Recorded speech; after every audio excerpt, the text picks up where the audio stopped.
Barbaş تماشاوانên hêja îro 26 Haziranê 2021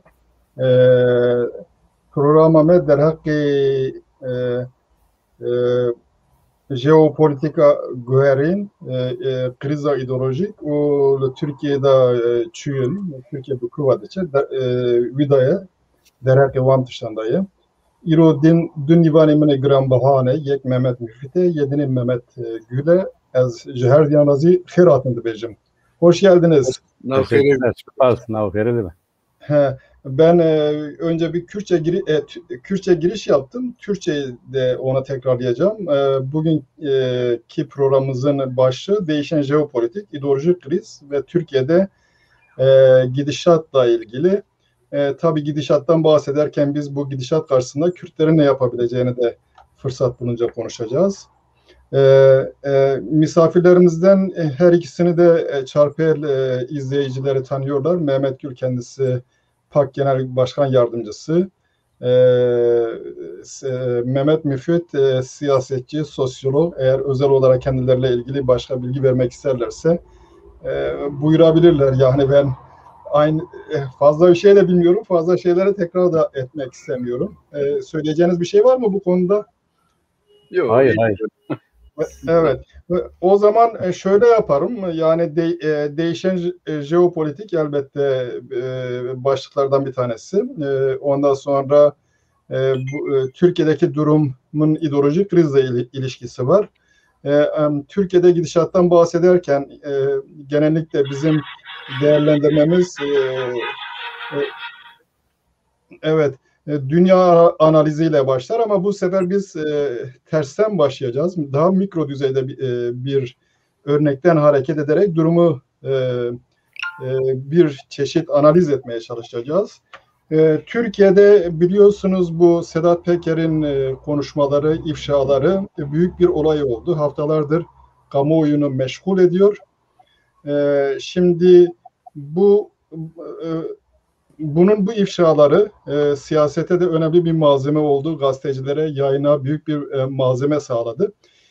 Şimdi benim merak ettiğim, burada elbette detaylar var, önemli bilgiler var. Onun ötesinde Kek Mehmet Gül'den başlayayım ben. Siz Türkiye'den izliyorsunuz siyaseti. Kek Mehmet Müfit, İsviçre'den değil mi Kek Mehmet Müfit? Evet, tabii. Evet. Sizin orada değişik gazeteleri izleyebilme fırsatınız var. Ben Türkiye'de olduğundan dolayı Kek Mehmet Gül'den başlayayım. Bu tür bir çatışma ya da Peker'in açıklamalarına sebep olan bu tür gelişme neyin sonucu? Ne sebep oldu da Sedat Peker yurt dışına çıkıp bu tür açıklamalar yapma gereği gördü? Hangi çatışmanın sonucu? Evet, teşekkürler. Tabii kapsamlı bir konu bu ama ben ana başlıklar itibariyle söyleyeyim. Bir de dağıtmamak gerekiyor konuyu. Evet. Gerçekten şu anda karşı karşıya bulunduğumuz durum birçok geleneksel bakış açısından bir tür sürpriz gibi. Yani anlaşılması zor gibi görünüyor. Fakat aynı zamanda da basittir. Basitliği şudur. Türkiye'deki geleneksel siyasal yapıların yeraltı dünyasıyla ya da kabadayılarla her zaman ilişkisi oldu. Onları kullandılar, yolunu açtılar, yön verdiler ve benzeri. Bu gerekiyor da bildiğimiz gibi kapitalist sistemin mabedi olan Amerika Birleşik Devletleri'nde çok önceden beri işte Başkan Babanın Adamları gibi filmler var. İşte Pelikan dosyası olarak Türkiye aktarılan kaynağı Amerika'dır. 1950'lerde McCarthy'ciliğin aynı zamanda yeraltı mafya örgütleriyle işbirliği ve benzeri biliniyor. Yani oralardan beri tevazüs edip gelen hadiselerdir. İtalya'da da vardı bu. Fakat Türkiye'de bu yönüyle geldi ama Türkiye'de şöyle oldu. Özellikle bu iktidar döneminde ve son zamanlarda 3-5 sene öncesine kadar bu ilişki birdenbire değişti. Geleneksel devlet çökünce, yani ortada bir merkez kalmayınca yeni merkez oluşturulurken her bir güce kendi gücü oranında bir tür koalisyonda yer verildi. Ya da bu iktidar hükümet etmede, iktidar olmada yer verildi. Örneğin şimdi biliyoruz bir zamanlar bu davadan yargılanıp gün alan insanlar vardı. İşte tırlar, MİT tırları davası ama görüyoruz bu MİT tırları hadisesi devlete bir tür ortaklık yapan ya da devlet adına ya da devletin kendisi üzerinden ticaret yaptığı bir şahısmış. Yani Sedat Peker'miş. Bu silahların hepsi Sedat Peker üzerinden gönderiliyor ve Sadat denilen bir teşkilat var. Sadat'ı da zaten yeterince biliyoruz. Tabii bir sonraki aşamayı söyledi aslında ama adını telaffuz etmedi. Örneğin kimi isimleri verdi. Bu isimlerin hepsi sarayda ya danışmanlık yapıyor ya belli görevlerde bulunuyorlar. Ve bu ticaret yeraltı dünyası dediğimiz ya da gayrimeşru dediğimiz kesimler ile resmen seçilmiş ya da tayin edilmiş, atanmış şahıslar arasında bir ticari işbirliği, aynı zamanda da bir yönetme koalisyonu, bir yönetme anlayışı oluşturulmuş. Birincisi bu. Türkiye'de Türkiye Cumhuriyeti Devleti'nin yönetimi ile bu ana kadar devlete sığınarak iş yapabilen yeraltı dünyası ya da gayrimeşru alem bir tür eşitlenmişler. Ve bu hükümet etme sürecinde, hükümet etme yapısı içerisinde bunlar bir tür devletin ortağı haline gelmişler. Mesela birinin gidip devlete kafa tutması ya da devletin belli bir çevresine, belli bir kesimine kafa tutması bunu gösteriyor. İkincisi şu, yani bu düzeyde devlet yeniden şekillenirken eski sistem gidip de yerine yeni bu başkanlık sistemiyle beraber yeni rejim oluşturulurken koalisyona dahil edilen, adeta kendi gücü oranında koalisyona dahil edilen ve belli ekonomik kaynakların temininde kullanılan değil de işbirliği yapılan. Çünkü o ticarette zaten onlar da nemalanıyor, aynı şekilde birlikte ticaret yapıyorlar. Bu hadisenin bozulmasının nedeni de ekonomik çıkarlar. Yani bu paylaşım, birlikte yapılan ticarette ya da hükümet ederken elde edilen kaynaklar üzerindeki kavganın neticesinde meydana gelmiştir. Ve burada tespit etmem gereken bu ikinci kısmıydı. Üçüncü kısmı da şudur. Devlet ya da devlette görevli olan bazı şahıslar devlet dışında devlet adına değil, yani o yetkiyi, o imkanları kullanarak ticaret yapıyorlar. Yani işte bir laf vardı, biz bu memleketi şirket gibi yönetmek istiyoruz. Bu şirketin ortakları gibi hareket ediyorlar. Yani devlette bulundukları yerlerden kalkarak, bu otoriteyi kullanarak ya da bunlar imkanları kullanarak ticaret yapıyorlar ve bu ticaretin mahiyeti de genellikle gayrimeşrudur. Yani zaten devlette yöneticide olanlar böyle bir şey yapamaz ama bunları yapıyorlar ama yaptıkları şey bütün kara para dünyasıdır. Yani yeraltı dünyasıdır. Örneğin SBK böyle çıktı, kara para aklıyor. Bununla ilişkileri vardır. Sedat Peker niye bu kadar isyan etti? Çünkü elindeki büyük meblağların ya da büyük imkanların alındığını biliyoruz. Yani zaten kendisi diyor ya, ben temiz bir adam değilim. Bu kadar pislik içerisinde ben de işte en masumu benim, onun için konuşuyorum. Büyük darbe yedim diyor. Her ne kadar çocuklarını öne çıkarsa da büyük maddi olanaklar elinden almış görünüyor. O pastayı paylaşanların dışına çıkarılmış görünüyor. Marina olayında da bunu açıkça gördük. Zaten biliyorsunuz işte Mehmet Ağar, Marina'ya biz olmasak mafya çökerdi. Mübariz olayında gördük. Artık devleti yönetenler ile gayrimeşru alemi yönetenler birlikte üçüncü şahısların, FETÖ mallarının, işte bu diğer dışarıdan gelen sermayenin kimi zaman suçlayarak, kimi zaman da resmen el koyarak, yani zor, ceberut bir şekilde de el koyarak bunu yapıyorlar. Bu gerçekten de Türkiye'deki rejimin, siyasetin, devletin geldiği trajik yeri gösteriyor. Yani nihayetinde şudur: bir, devlet ile mafya ya da gayrimeşru dünya eşitlenmiş durumdadır. Devlet kadroları bunlarla beraber kendileri adına ticaret yapmaktadır. Bu ekip, öyle diyelim, yani genel anlamıyla konuşuyorum, yeraltı ve yerüstü hep birlikte gelişigüzel insanların mallarına çökmekte, çeşitli suçlamalarla onların mallarını gasp etmekte ve her türlü gayrimeşru işi yapanlarla bir biçimde ilişkilenmekte, buradan çıkar temin etmektedirler. Meydana gelen olay da bu çıkar çatışması neticesinde dışarı düşen, bu pastayı paylaşmada dışa düşenlerin de isyanıdır. Sedat Peker'in olayı esas olarak böyledir. Ama bu genel, yani burjuva düzenin, kapitalizmin açıktan yasal olarak, formel olarak yapamadığı kimi şeyleri yasa dışı yollardan ve yasa dışı gayrimeşru çevreler eliyle yapması geleneksel bir olaydı. Bu kapitalizmin doğasında olan bir şeydir. Çünkü kendi yasallığına yaptığı her şey kendi yasallığına sığmıyor.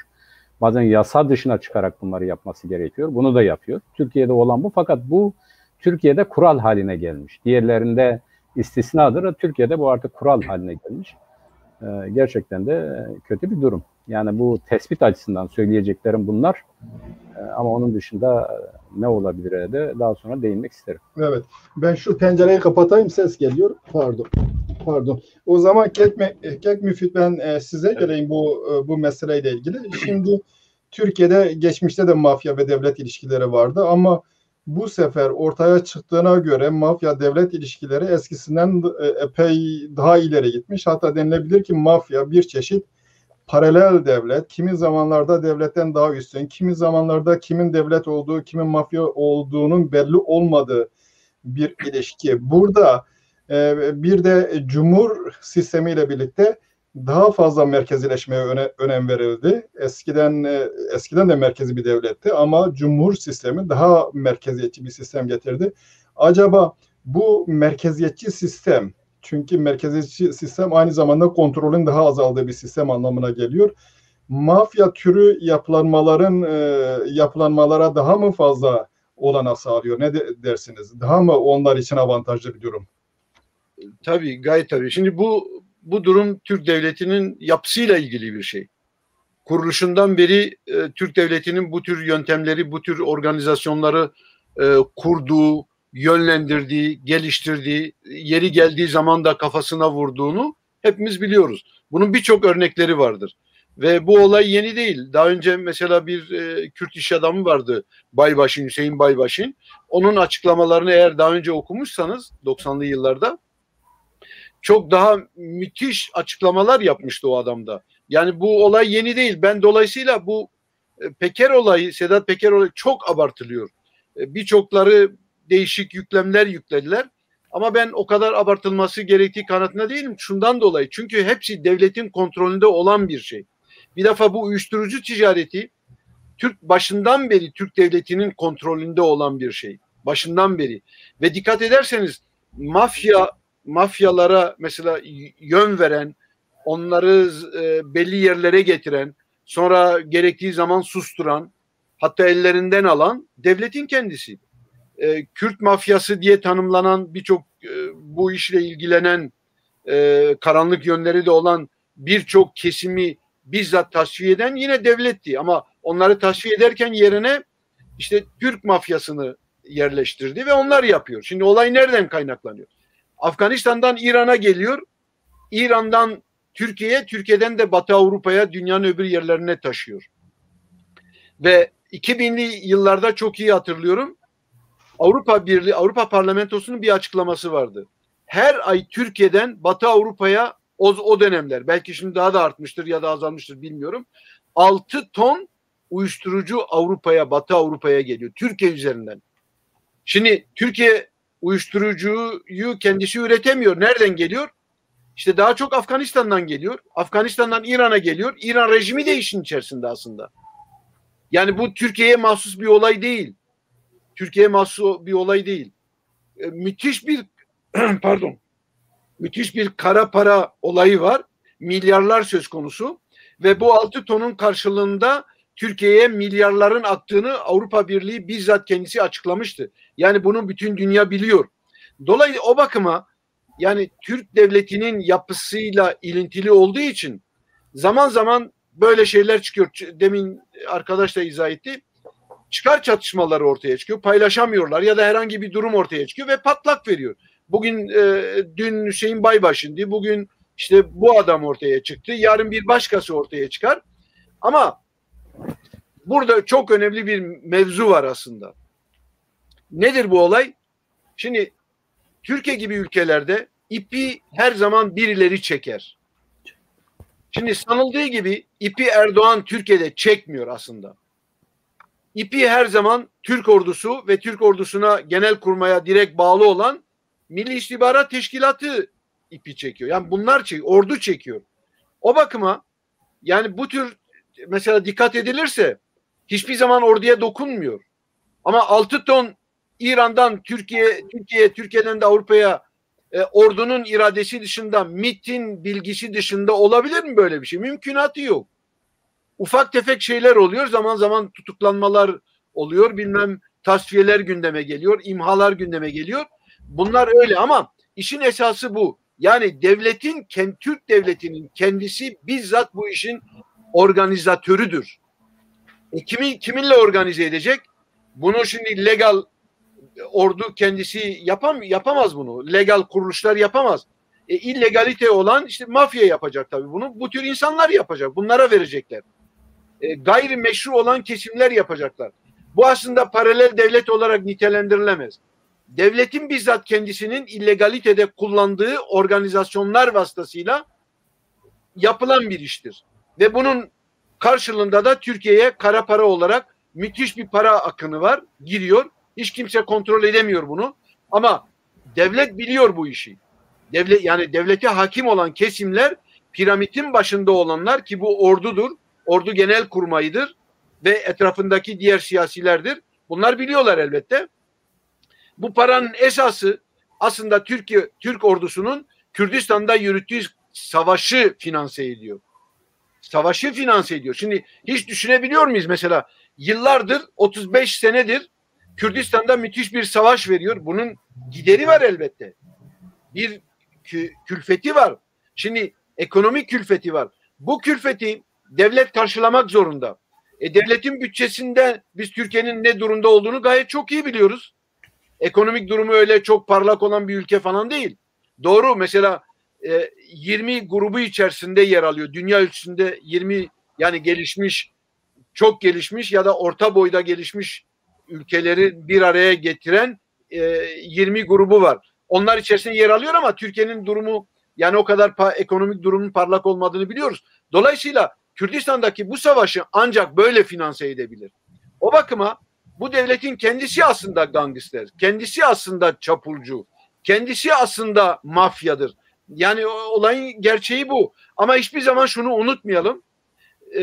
Türkiye'de başında söylediğim gibi ipleri her zaman Türk ordusu genelkurmayı çekiyordur. Ve onların denetiminde olan bir iştir, organize olan bir iştir. O bakıma da böyle devam edecek. Yani hiçbir zaman buna son vermeyecek Türk devleti. Asla son vermeyecek. Evet. Ve onların denetiminde olacak, böyle sürecek yani. Evet. Türkiye'de yani pardon bir şey söyleyeyim, millet yani bu olayı çok abartarak Türkiye'de değişiklik olacak, şu olacak, bu olacak. Böyle, yani benim gülmem geliyor gerçekten. Yani böyle şeyler olmaz. Ama deşifre ettiği birçok şeyi, bizim tahmin ettiğimiz, bildiğimiz birçok şeyi, hepimizin bildiği şeyi bu adamın tutup ortaya sermesi, deşifre etmesi, ifşa etmesi Türk kamuoyunu biraz kendisine getirdi aslında. Yani ne kadar dejenere olmuş, çirkefleşmiş bir sistem, politik sistemin var olduğunu onlar da gördüler. Yani bu açıdan yararlı bir iş oldu elbette. Evet. Ya ben paralel devlet derken, çünkü paralel devlet Türkiye'de popüler bir söylem, o yüzden onu kullandım. Ama şöyle bir şey oluyor.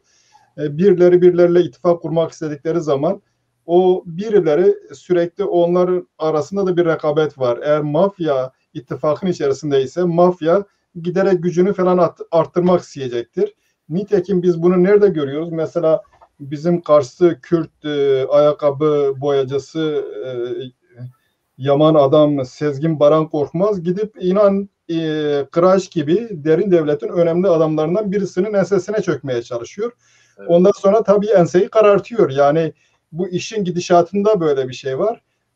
Ben sanıyorum Mehmet önemli bir şey bahsetti. Yeni devlet kurulurken, devlete değişiklik olurken demokratik olmadığından dolayı sermayenin bölüşümü falan da, sermayenin gerçekte serbest olarak kazanç sağlaması ya da yarışmacı bir atmosfer yok. Onun yerine her kesim iktidara geldiğinde kendi sermayesini oluşturuyor. Onun sonucunda bakıyoruz Binali'nin şeyi diyorlar ve koç şirketlerini geçmiş. Demek ki bunlar kendi aynı zamanda sermayesini oluşturuyor ama şöyle bir süreç de var. Bu yaşla ilgili yani belli bir ittifak var ama ittifaklar demokratik bir temele dayanmadığından dolayı birbirini tasfiyeye doğal olarak yöneliyor.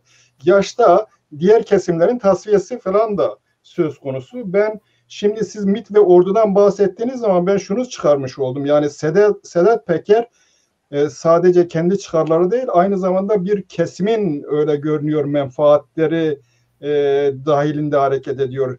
Kek Mehmet, siz onun verdiği mesajlarda mesela ilginizi çeken bu işin magazin yönü dışında Evet. siyasal olarak ilginizi çeken ne oldu en fazla? Bir siyasal program gibi bir şey de açıklıyor değil mi? Şimdi bu ona dönüştü açıkçası. Evet. Yani başlangıçta belki de bir tepkiydi ama sonuçta Evet. ona, yani devlet şöyle bir şey yaptı. Mesela bunlar artık Türkiye'de konuşuluyor. Mehmet'in tespitleri elbette ki önemli. Fakat şunları bence biraz ayrıntılara girersek daha iyi anlarız. O da şudur. Türkiye Cumhuriyeti Devleti, bizim bildiğimiz Türkiye Cumhuriyeti Devleti artık Türkiye Cumhuriyeti Devleti değildir. Tarif edersek ne olur bu? O bildiğimiz devlet böyle kendiliğinden bir yerlere doğru gitti. Hani suyun altına doğru giden bir ceset gibi. Fakat yeni bir şey çıktı. İşte bu çıkan yeni bir şey de henüz tahakkuk etmiş değil. Yani güncel ilişkiler üzerinden tahakkuk etmeye çalışan ama herkesin de başkan baba diye gördüğü işte Cumhurbaşkanlığı rejimine biat ederek kendi çıkarlarını gerçekleştirme sürecidir. Yani bu ne biçimde sonuçlanır? Bu henüz belli değil. Bir geçiş süreci devam ediyor. Ben o tespite katılmıyorum ama neyse siz konuşun. Tabii.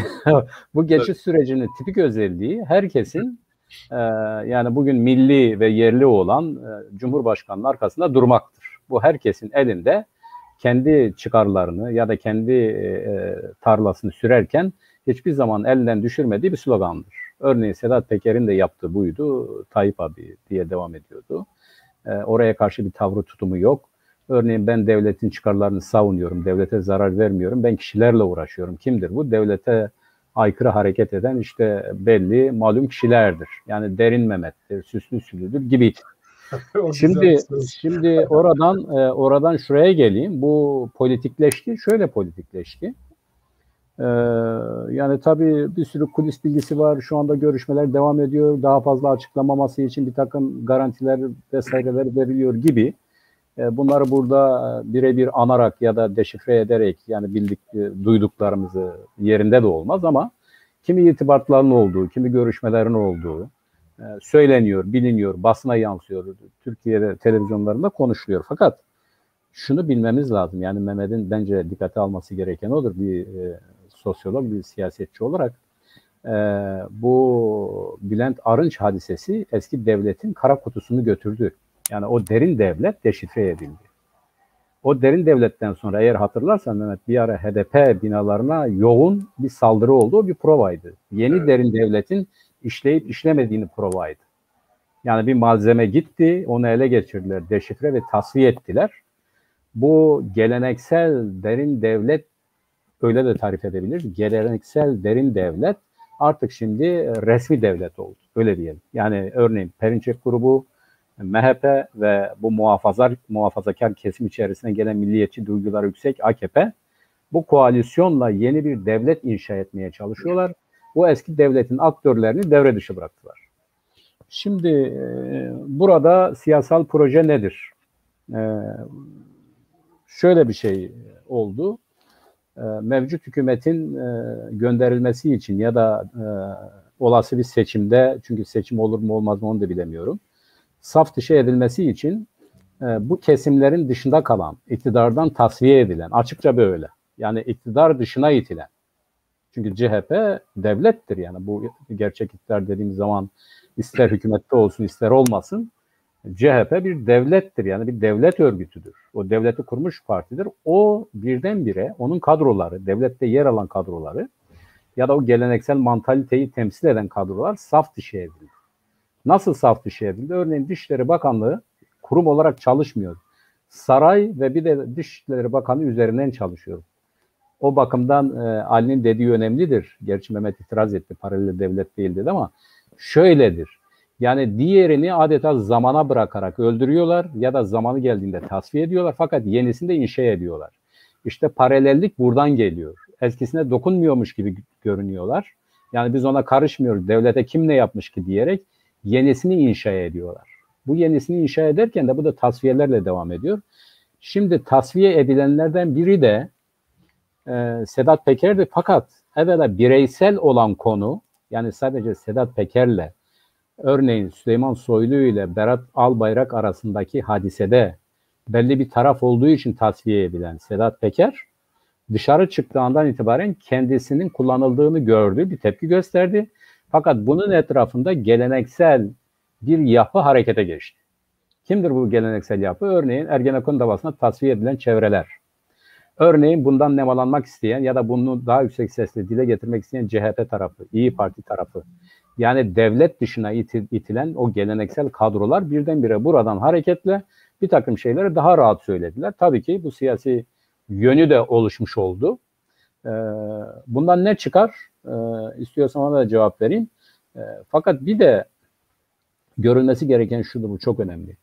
Gerçekten de çok önemli. Baybaşı'nın itirafları zaten bize olaya bakış açımızı da gösteriyordu. Baybaşı'nın devletin içerisindeki belli kesimlerin iltimasıyla yaptığı bir iş, şimdi artık devletin kendisinin birlikte yaptığı bir işe dönüştü. Yani Sedat Peker neyi deşifre etti? Ya dedi ki bunu işte Derin Mehmet yapıyor, devlet yapıyor dedi. Devletin derini yapıyor, bu devleti yönetiyor. İşte bunlar her şeyi yapıyor dedi. Yani mesela bu Panama hadisesi, Panama'daki kokain hadisesi, son 2 partidir Mersin Limanı'nda yakalananlar, ciddi operasyonlardır bunlar. Öbür taraftan marinadan vazgeçmesi gibi. Yani bu nasıl oldu da kendi malıysa nasıl hemen vazgeçebiliyor? Demek ki aldığı gibi vermek zorunda kaldı. Yani burada devlet dişini gösterince ya da devletin bir fraksiyonu dişini gösterince oradan çekildi. Peki oraya gelirken nasıl geldi? Fotoğrafa bakalım. O kadar cesur, o kadar özgüvenli bir fotoğraftı ki o. Ve burada şunu çok iyi hatırlatmak istiyorum. Yani bu durumun değişine ilişkin. Örneğin Korkut Eken dedi ki biz o zamanlar dedi, bu yakında bir açıklaması da vardı. O zamanlar dedi, örtülü ödenekten bize ayrılan paranın hepsini harcamıyorduk dedi. Önemli bir kısmını iade ediyorduk dedi. Yani biz bunu nereden buluyorduk dedi. Yani nereden geliyordu? Zaten itiraf ettim Mehmet'in dediği. Yani bu Kürdistan'daki özel savaşın yürütülmesi için tabii ki oralardan kaynak devşirdiler. Fakat o şöyleydi. Bir, o kaynağı o işi yapanlardan elde edilen bir gelirdi. Düşün işte Yeşil diyordu ki oğlum tek başına yiyemezsin. Çökeriz başına hepsini elinden alırız. Bizimle paylaşırsan sen de rahat edersin biz de. Ama şimdi öyle bir durum yok. Şimdi devletin kendisi bunu yapıyor. Örneğin Binali Yıldırımlıoğlu gidiyor Meksika'da işte bu işleri Venezuela'da bu işleri ayarlıyor. İşte istasyonlar değiştiriliyor. Belli yerler oluşturuluyor. Değişen bu. Yani evet. Yani üst düzeyde katılım hiçbir dönemde bu kadar fazla olmamış. Ben onu görüyorum. Tabii. Ama bu siyasal rejimin şekillenme biçimidir. Önemli olan odur yani. Bu Cumhuriyet yani Cumhurbaşkanlığı ya da Cumhurbaşkanlığı rejimi dediğimiz zaman o tek kişiye biat ettikten sonra her şeyi yapma meşruiyeti var. Cesareti var ya da ne bileyim yani ne diyelim ona bir garip bir tutum yani. Herkes yaşa padişahım diyor her şeyi yapıyor yani. Evet. O yapanlar arasında kavga. İkinci derecedekiler arasındaki kavga. Tabii tepede var ama ona yansıtmıyorlar. Devlet modeli değişti Mehmet onu söyleyeyim. Ya da biz böyle hissediyoruz. Oradan nasıl görünüyor onu bilemiyorum ama epeyce değişmiş. Evet. Gek Mehmet şimdi hangi Mehmet? Bu Mehmet şimdi Sedat Peker stratejik olarak önce Soylu'yu hedef aldı. Ondan sonra yavaş yavaş şeyin etrafını kuşatmaya başladı. Erdoğan'a bir yerlerden yani onun kolunu çekmeye başladı, ayağını çekmeye başladı Binali'ye dokunarak. En sonunda dedi ben yani bununla ilgili de video yapacağım. Sonra kesmeye başladı. Şimdi bu aniden kesmesi o dönemde biz şöyle bir gelişmenin olduğunu da görüyoruz. Gözaltına alınmış Bahreyn'de ya da Bahreyn'de değil de Dubai'de kendisiyle görüşülmüş. Kendisiyle acaba kimler görüştü? Sadece Türkiye'den birileri mi var? Türkiye'den birileri olmuş olsa bile Dubai buna müsaade etmeden böyle bir şey olmaz. Eğer Dubai varsa bu işin içerisinde daha büyük güçler de var. Demek ki bu uluslararası bazı pazarlıkların da olduğu bir şey gibi gözüküyor o süreçte. Ve bu kesmeye başladı. Bu kestiği zaman Erdoğan'a dokunmayacak demektir. Yani Erdoğan'a dokunacak adam dokunmayacak demektir. Devlet içerisindeki dengelerin önce şöyle bir soru sorayım. Devlet içerisinde mesela bu yaş kararları önümüzde yaş Ağustos'ta şeyi var.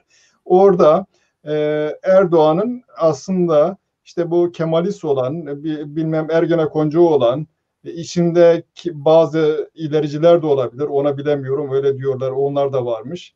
Neyse yani kendisinin beğenmediği kesimleri tasfiye etme gibi bir projesi vardı. Şimdi herkes bu Peker'in etrafında buluşunca o pazarlıklardan birisinin bunların tasfiye edilmemesiyle ilgili olduğu da bu konuda bazı şeyler koparıldığı konusunda da iddialar var. İşte ne dersiniz yani bu nereye varacak? Tasfiyeleri gerçekleştirdiği zaman devlet nereye varmış olacak? Gerçekleştiremezse ne gibi bir şey var? Aynı zamanda biz burada başka bir şey görüyoruz.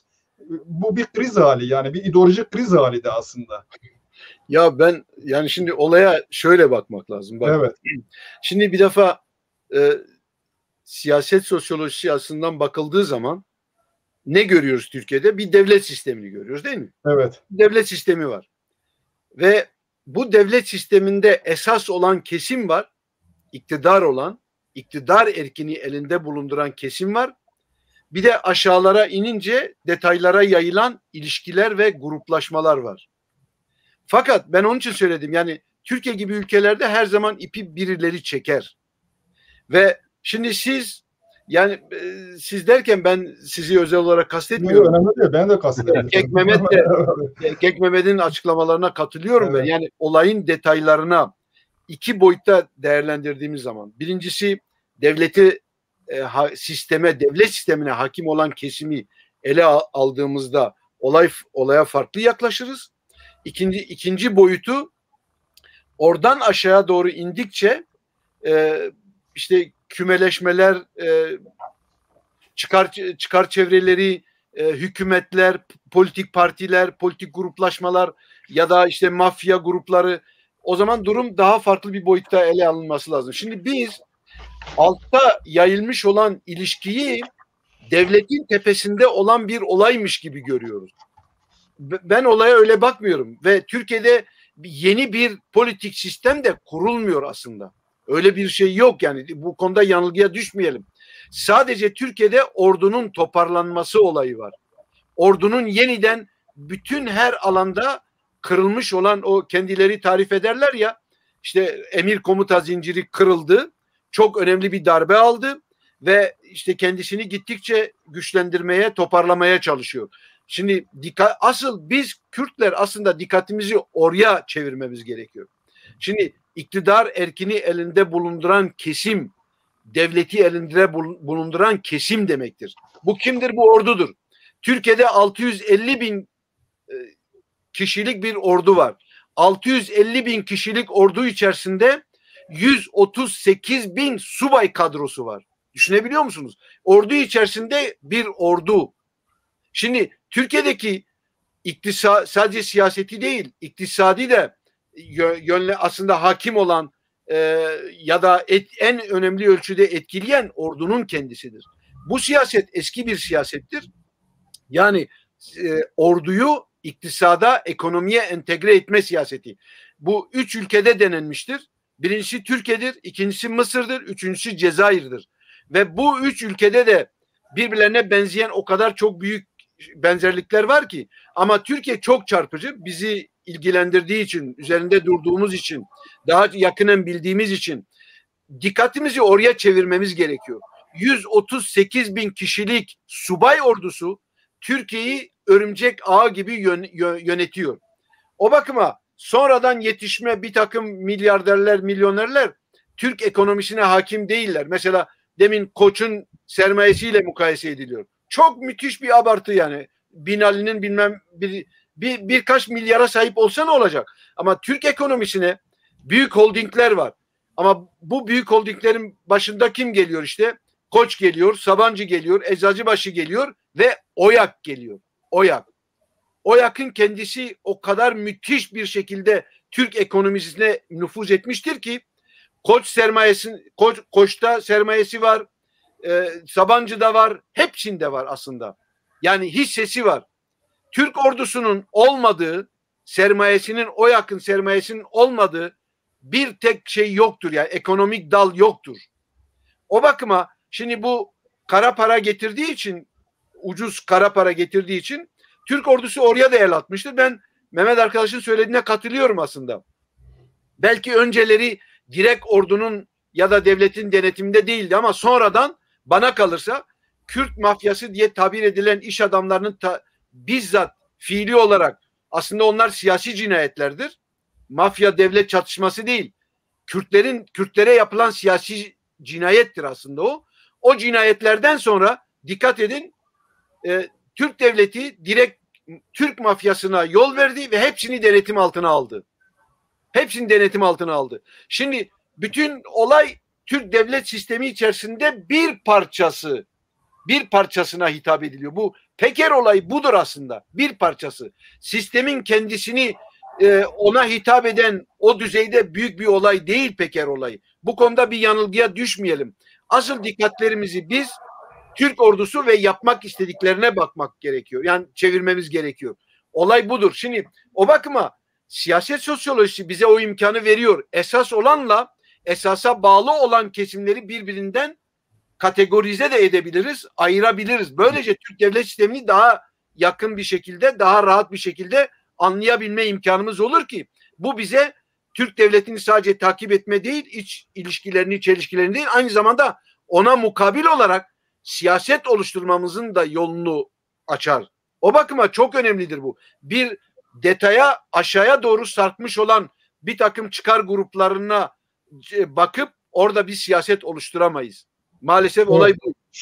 Şöyle bir şey sorayım. Onun için ben uluslararası ilişkilerin çok önemsediğini ve çok büyük bir rol oynadığı kanaatinde falan değilim. Yani Peker tutuklandı mı, tutuklanmadı mı? Yani devletler var elbette. Uluslararası istihbarat örgütleri ilgili bu olayla. İlgili olmaması mümkün değil. Biliyorlar. Bizden, hepimizden çok daha iyi biliyorlar onlar. Neyin ne olduğunu çok iyi biliyorlar. Hatta Peker'i de deşifre etsin diye bir takım şeyleri koruma altına da alabilirler. Evet. Ama bundan Türk devletinin değişmekte olduğunu ya da değişme sürecine doğru evrildiği sonucunu çıkarmak bence yanlıştır. Çünkü Türk devletinin başında, erkinde Türk ordusu vardır. Ve saray dediğimiz kesim de aslında o sistemin bir parçasıdır. Politik partiler gibi. Politik partiler de bir parçasıdırlar. Ama bel kemiğini, esasını oluşturan Türk ordusudur ve ona bağlı çalışan MİT'tir. MİT de biliyorsunuz %80'inden fazlası yine Türk subayları tarafından aslında inşa edilip geliştirilen ya da yönlendirilen yönetilen bir kesim. O bakıma dikkatlerimizi bence esas ayıralım. Yaş meselesini mesela ona dikkatlerimizi çevirelim. Yani Türk ordusu içerisinde ne oluyor, ne bitiyor? Bunun Türk siyasetine yansımaları ne olacak? Bunun üzerinde yoğunlaşmak gerekiyor. Peker'i bir tarafa bırak ya, ondan fazla bir şey çıkmaz diye düşünüyorum. Yani Peker'i diğer bütün bu şeylerle zaten bağlantı içerisinde ele aldığımız zaman Peker'in kendisi anlamlı oluyor. Zaten biz de onu anlamaya çalışıyoruz. Bu değişim mutlaka belli bir değişim var ama kötü yönde mi, iyi bir yönde mi, nasıl bir değişimdir onu anlamaya çalışıyoruz. Yalnız bu devlet, şöyle bir özet yapmakta yarar var. Bu devlet kurulduğu zaman, yani Türkiye Cumhuriyeti Devleti kurulduğu zaman tampon bir devlet olarak kuruldu. Bölgede aslında bir konsensüs sonucunda Rusya ile işte İngiltere büyük devletler arasında bu konsensüs sonucunda oluşturulması ne demektir? Devlet içerisinde onlara değişik devletlere yakın subayların kabul edilmesi anlamına da geliyor bir güvence olarak. Dolayısıyla o tarihten itibaren Türkiye devleti içerisinde ise Rusların hesabına çalışacak, İngiltere'nin hesabına çalışacak, diğerinin hesabına çalışacak kilikler de var. Ama ana yönelim olarak bunlar şeyi tercih ediyorlar. Tabii 40'lardan sonra Amerika. Buna rağmen bu esneklik politikası gereği, bir de o eski balans politikasından dolayı bu tür kilikler de var. Şimdi Türkiye'de MİT var. Şu andaki iktidar MİT var. Genelkurmay var. Genelkurmay zaten bizzat hükümette terfi ederek hükümette Milli Savunma Bakanı olarak temsil ediliyor. Ondan sonra Erdoğan var. Erdoğan kült haline geldi. MHP var. Doğu Perinçek var. Gene burada belli bir ittifak var ama burada esas olan acaba ne? Onu siz esastan bahsettiniz. Esas olan ordudur yani. Türk ordusu. Kek Mehmet'e sorayım. Kek Mehmet Gül pardon. Kek Mehmet Gül. MHP Soylu'yu nereye koymak lazım? Esas mıdır, tali midir? MHP esas mıdır, tali midir? Ne demek? Nedir? Çünkü biraz bu gidişle Soylu gidecek gibi, en fazla yıpranan Soylu oldu. Şeyi bekliyordu. Cumhur başkanı ya da cumhur olacak ileride, gitti yani o. Hatta tasfiye edilmesi de söz konusu. Bir de bütün geleceğini ona bağlamış olan bir MHP de var. Bu MHP de herhalde bu işten zarar görecek. Bu ne anlama gelir siyaset açısından? Evet, şimdi Mehmet'in dedikleri bizim geleneksel esas görüşlerdir. Hala öyledir. Fakat şöyle düşünelim, buraya gelmeden önce onu özellikle belirtmekte fayda var. İnsanlarda olduğu gibi devletlerin de kötü günleri vardır. Türkiye Cumhuriyeti Devleti Ergenekon'dan beri kötü günler yaşıyor. Yani birincisi esas olan devlet öyle diyelim kalmadı. İkincisi kurulmakta olan devlet henüz tam yerine oturmadı. Üçüncüsü de bu süreç içerisinde herhangi bir kuvvet tek başına herhangi bir şey yapamaz. Mesela ordu. Yani herhangi bir konuda bana göre şimdi illegal çalışan ordudur yani. Diğer kurumlar açık çalışıyor ama ordu eğer mesaj veriyorsa özel ilişkiler üzerinden bundan şundan vesaire falan filan açıktan bir açıklama yapamıyor. İşte geçen gün o amiraller deniz subaylarının 104 kişinin bir açıklaması vardı. İşte adamları hemen aldılar, içeriye tıktılar, bir gözdağı verdiler. Ama öbür taraftan tarikatların açıklamaları vardır. Vallahi kimsenin de bir şey yaptığı yoktur. Bu devlet bakışının ya da konjonktür itibariyle ideolojik tutumun görünür halidir. Esas taliye gelince bu söylentilere göre, yani bu tartışılanlara göre söylüyorum. MHP bu süreçte ne diyelim gerçek iktidardan azami derecede menfaat temin eden bir partidir. Yani 300 bin civarında bir kadro yerleştirilmiş devlete. Eskiden jandarmaya kayıt olmak için MHP'den bir kağıt getir diyorlardı. Bu hala aynıdır. Soylu, ben sadece MHP'nin aday olduğu kanaatinde değilim. Yani serencamı ya da onun encamı ele alınıp değerlendirildiğinden, gençliğinden beri kendisi de zaten anlatıyor. Devletin temel kadrolarından biridir. Bu devletin temel kadrolarından biri olarak da devletin bir tarafını temsil ediyor. İşte Demokrat Parti başkanı iken gidip Tayyip Erdoğan'ın partisine katılması hani böyle aşk hadisesi değil. İşte o bir tanesi çıktı dedi ben aşığım Tayyip Erdoğan'a. Bu öyle bir şey değildi. Bu bir çıkar meselesiydi. Bir iktidarın paylaşılması meselesiydi. O günden beri tırmanışını izliyoruz. AKP içerisindeki şikayetlerini de biliyoruz. Bu kadrolaşıyor diyorlar. Kadrolaştı da. Ve bugün o iki tane önemli kurumun başında Süleyman Soylu var. Yani polisin ve jandarmanın başında, ki jandarma geleneksel olarak iç işlerine değil orduya biat eden ya da onu esas alan, yani Genelkurmay bünyesinde görünmekten mutlu olan bir kurumdur. Fakat şimdi İçişleri Bakanlığı'nın bünyesinde ya da emrindedir. Mehmet'in dediği şu önemli, doğru. Ordu adına Hulusi Akar şu anda hükümettedir. Genelkurmay Başkanı gibi hareket ediyor. O doğru. Fakat bu devletin geri kalan kısmının öbürlerinin denetimde geçmesinin diyeti ya da uzlaşmadır. 16 Temmuz'dan sonraki devletin organizasyonundaki bir uzlaşmadır. Fakat MİT'in başına da bir sivil getirildi. Bugün ilginç bir şey vardır. Dışarıda Kürtlere karşı yapılan operasyonların açıklanırken Milli Savunma ve MİT'in işbirliğiyle diyorlar. Bu ilginç, yani tesadüf olmasa gerek. İlginç bir durumdur. MİT ve Milli Savunma Bakanlığı'nın işbirliği neticesinde diyor. Bu iki kurum öne çıkıyor. Burada hani esas kimdir dedin sen. Ben Tayyip Erdoğan dışında onun altında eşitler arasında birinciler diyelim. Mesela düşman kardeşler diyorlar ya. Perinçek bugün kimin temsilcisidir? Eski ulusalcıların ordu içerisindeki Avrasyacıların temsilcisidir. Ama bu öyle bir noktaya geldi ki diyelim ki 40-50 yıllık aydınlıkçılar ayrıldılar. Yani Mehmet Bedri Gültekin dahil. Dediler ki bu artık bir taktik değil, bu stratejiye döndü. Bize uygulanan taktik strateji gibi Perinçek onlara da bir taktiktir diyordu ama bu stratejiye döndü. Baktılar ki Perinçek ya gerçekten de Tayyipçi yani. Yani bu iktidarcı, bu rejimi savunan eskiden yani bu farklı bir şey olduğunu gördüler ve istifa ettiler. Şimdi eşitler ya da bu iktidar içerisinde yine bana göre en güçsüzü kadro olarak söylüyorum. Hani diyorlar ya ha deyince yapabilecek kadro olarak söylüyorum. Kimdir? Bana göre en güçsüzü yani herhalde Cumhurbaşkanlığıdır. Elinde bir takım bekçiler vardır. Onları aldılar. Sadat vardır. Öyle diyorlar. Yani Sadat kuruldu. Onların yetiştirdiği, yerleştirdiği bazı insanlar vardır. Örneğin geçenlerde İzmir'deki hadiseyi gerçekleştiren adam gibi. Oraya da dikkat etmek lazım.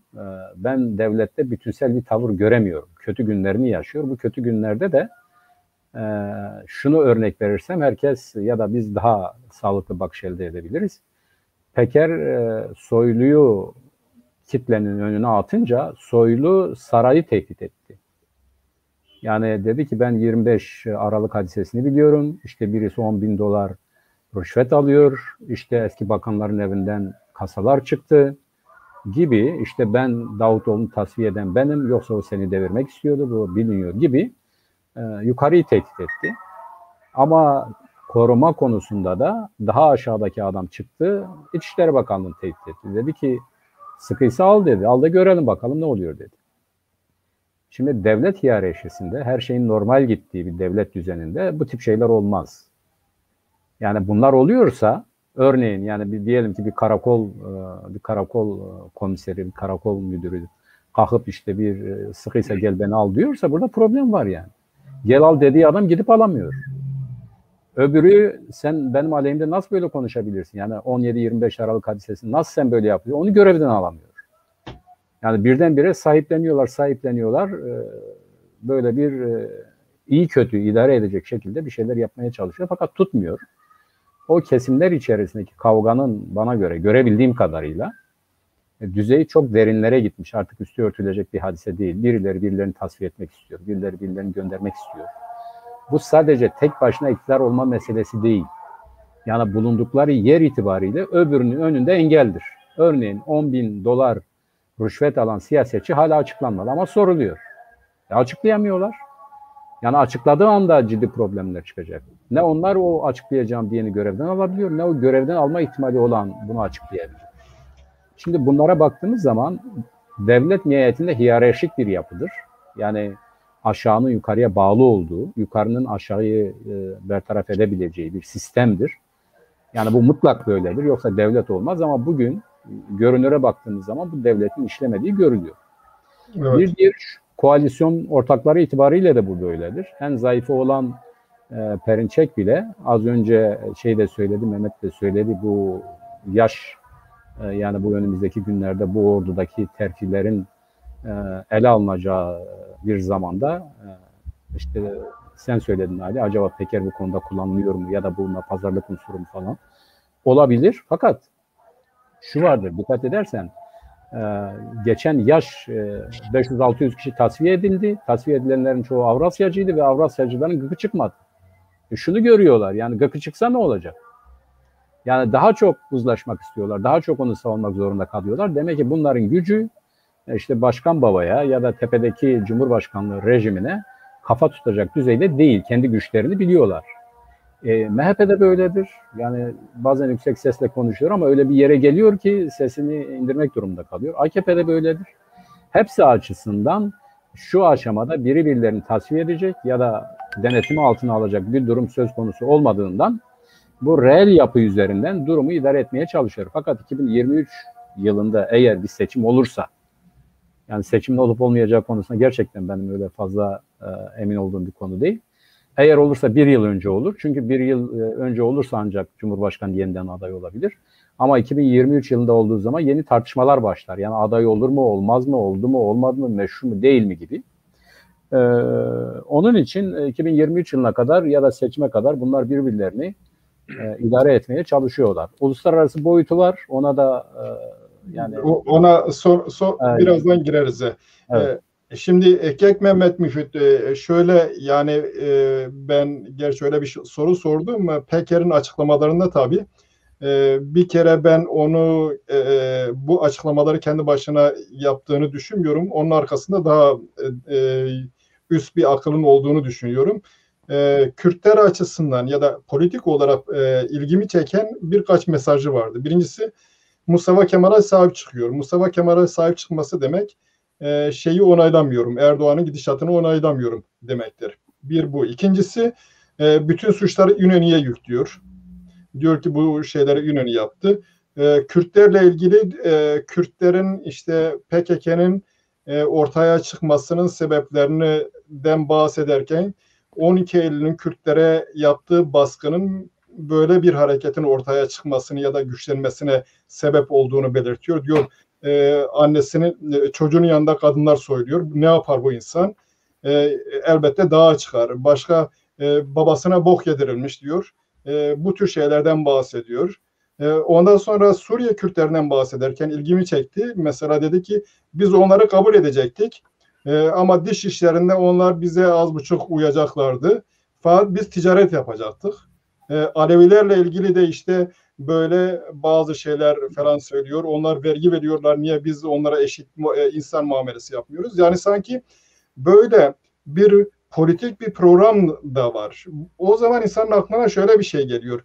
Acaba birileri Erdoğan'ı daha güçsüz düşürebilmek için şey mi yapmaya başladılar? Yani yeni ittifaklar mı aramaya başladılar? Bu birileri kim olabilir? İlk olarak benim aklıma MİT ve Genelkurmay Başkanı geliyor. MİT de Milli Savunma Bakanlığı. Onlar arasında belli bir zimni anlaşma olabilir. Sonra bir de Ergenekon diyorlar ama kimin Ergenekon olup olmadığı da belli olan bir durum değil.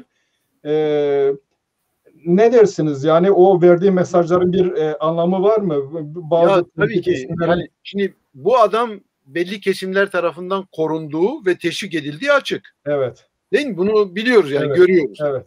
Korunuyor ve teşvik ediliyor. Şimdi oradan birçok sonuç çıkarabiliriz. Yani Erdoğan ve ekibinin teşhir edilmesi ya da başkalarının, hatta Erdoğan'a dokunmaksızın başkalarının, Erdoğan'ın çevresindeki bir takım kesimlerin tasfiye edilmesi istenebilir. Ama orada mesela senin sorduğun Kekali bir şey var. Şimdi İnönü ile Atatürk'ü şey yaparken İnönü'ye neden saldırıyor, Atatürk'ü neden kayırıyor?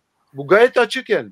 Şimdi aslında Atatürk'e dokunmamasının bence sebebi orduya dokunmamaktı. Ordu içindeki kesimlerin, bu işle ilgili olan kesimlere dokunmamaktır. Yani şimdi adam onu şey yapıyor. O yüzden ayrım yapıyor. Suçu şeye atıyor, İnönü'ye atıyor ama aslında İnönü ile Atatürk, Mustafa Kemal, onlar bir ekipler. Onlar bir ekipler. İnönü ne kadar suçluysa Mustafa Kemal da o kadar suçlu. Ya da Mustafa Kemal ne kadar suçluysa kendi ekibi içinde yer alan İnönü, başkaları, onlar da o kadar suçludur. Şimdi öyle bir ayrım yapılmaz ama bu adamın maksadı odur yani, orduya dokunmak istemiyor. Çünkü Kemalizm hala ordu tarafından esas olarak temsil ediliyor. Dolayısıyla oraya dokunmuyor. Şimdi bence mesele şu: şimdi bu devletin çürüdüğü, dejenere olduğu, çirkefleştiği, daha çok böyle barbarlaştığı, çapulcu bir hal aldığı açık yani, bunu tartışılmayacak kadar açık. Fakat bu bizler açısından, biz Kürtler açısından açık ama Türkler açısından, Türk milleti açısından bence bu adamın açıklamaları önemli. Yani teşhir ediyor. Devletin ne kadar çürüdüğünü, çürümüşlüğünü teşhir ediyor. Kadroların, devlete hükmeden ya da hükümet, daha doğrusu idare eden kesimlerin ne kadar dejenere olduklarını, çürüdüklerini izah ediyor. Ama şimdi Kekmemed'in açıklamalarında da mesela şöyle bir durum yok yani. Şimdi Milli Güvenlik Kurulu denen bir kuruluş var Türkiye'de. Ve anayasal bir kuruluştur bu. Biliyorsunuz 1960'ta kuruldu, 60 darbesiyle ve bugüne kadar geliyor. Şimdi bu Milli Güvenlik Kurulu şu an, eskiden ayda bir toplantı yapardı. Şimdi 2 ayda bir toplantı yapıyorlar ve bütün esas stratejik konularda karar veren bu kuruluştur. Oraya Cumhurbaşkanı da dahildir. Milli Savunma Bakanı, İçişleri Bakanı, biliyorsunuz, Başbakan ve 5 general. Şimdi olay bu. Devletin idare erki, esas erki budur. Bence bunu nereye koymak gerekiyor? Yani şimdi saray dediğimiz Erdoğan ya da hükümet, siyasi hükümet, bunlar tek başlarına Türkiye'de belirleyici olmadığını gayet iyi biliyoruz. Eğer onların belirleyici olduğunu söylüyorsak o zaman Milli Güvenlik Kurulu'nu nereye koyacağız? Türk ordusunu nereye koyacağız? Ki kaldı ki Türk devletinin hala bel kemiğini oluşturuyor. Mesela ben şeye katılmıyorum.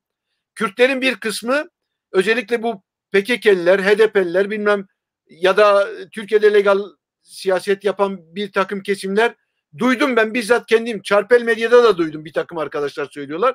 İşte Erdoğan'ın ordusu, Erdoğan'ın polisi, Erdoğan'ın bilmem. Ya böyle bir şey olamaz ya. Bu ne demektir bu? Bu bir defa dikkatlerimizi esastan detaya çekmektir. Esas olmaktan esası görmeyi engellemedir bu tür şeyler. Türk devleti vardır ve Erdoğan ve ekibi Türk devlet sisteminin bir parçasıdır. Bunu hiçbir zaman unutmayalım. Ve bu işin başında da Milli Güvenlik Kurulu vardır. Milli Güvenlik Kurulu yarın öbür gün işte yaşta da mesela yaşı da aslında yönlendiren odur. Milli Güvenlik Kurulu'dur.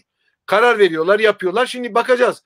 Bu yaşta bir takım tasfiyeler olur mu, olmaz mı? Nitekim her zaman oluyor. Çünkü Türk ordusu 138 bin subay kadrosu içerisinde iç dalaşının olmaması, çıkar çelişkilerinin, çatışmalarının olmaması düşünülemez.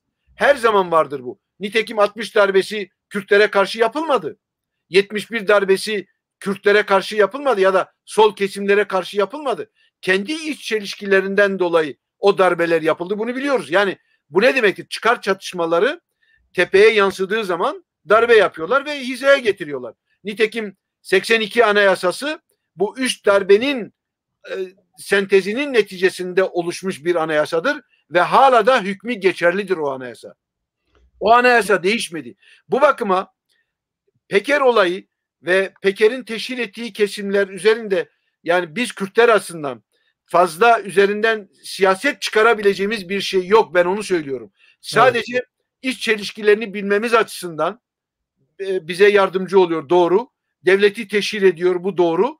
Ama ondan hareketle bir takım siyasi öngörülerde bulunma gibi bir şeye yönelemeyiz diye düşünüyorum. Ben böyle görüyorum olayı. Böyle yaklaşıyorum. Kısaca bir şey soracağım. Tabii bu tasfiye 130 bin subay var ama tasfiyeler genellikle 138 bin subay kadrosu. Evet.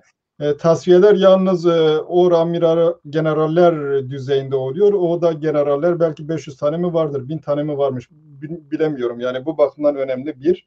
Evet. İkincisi ben zaten başlıklardan bir tanesi ideolojik krizle ilgiliydi.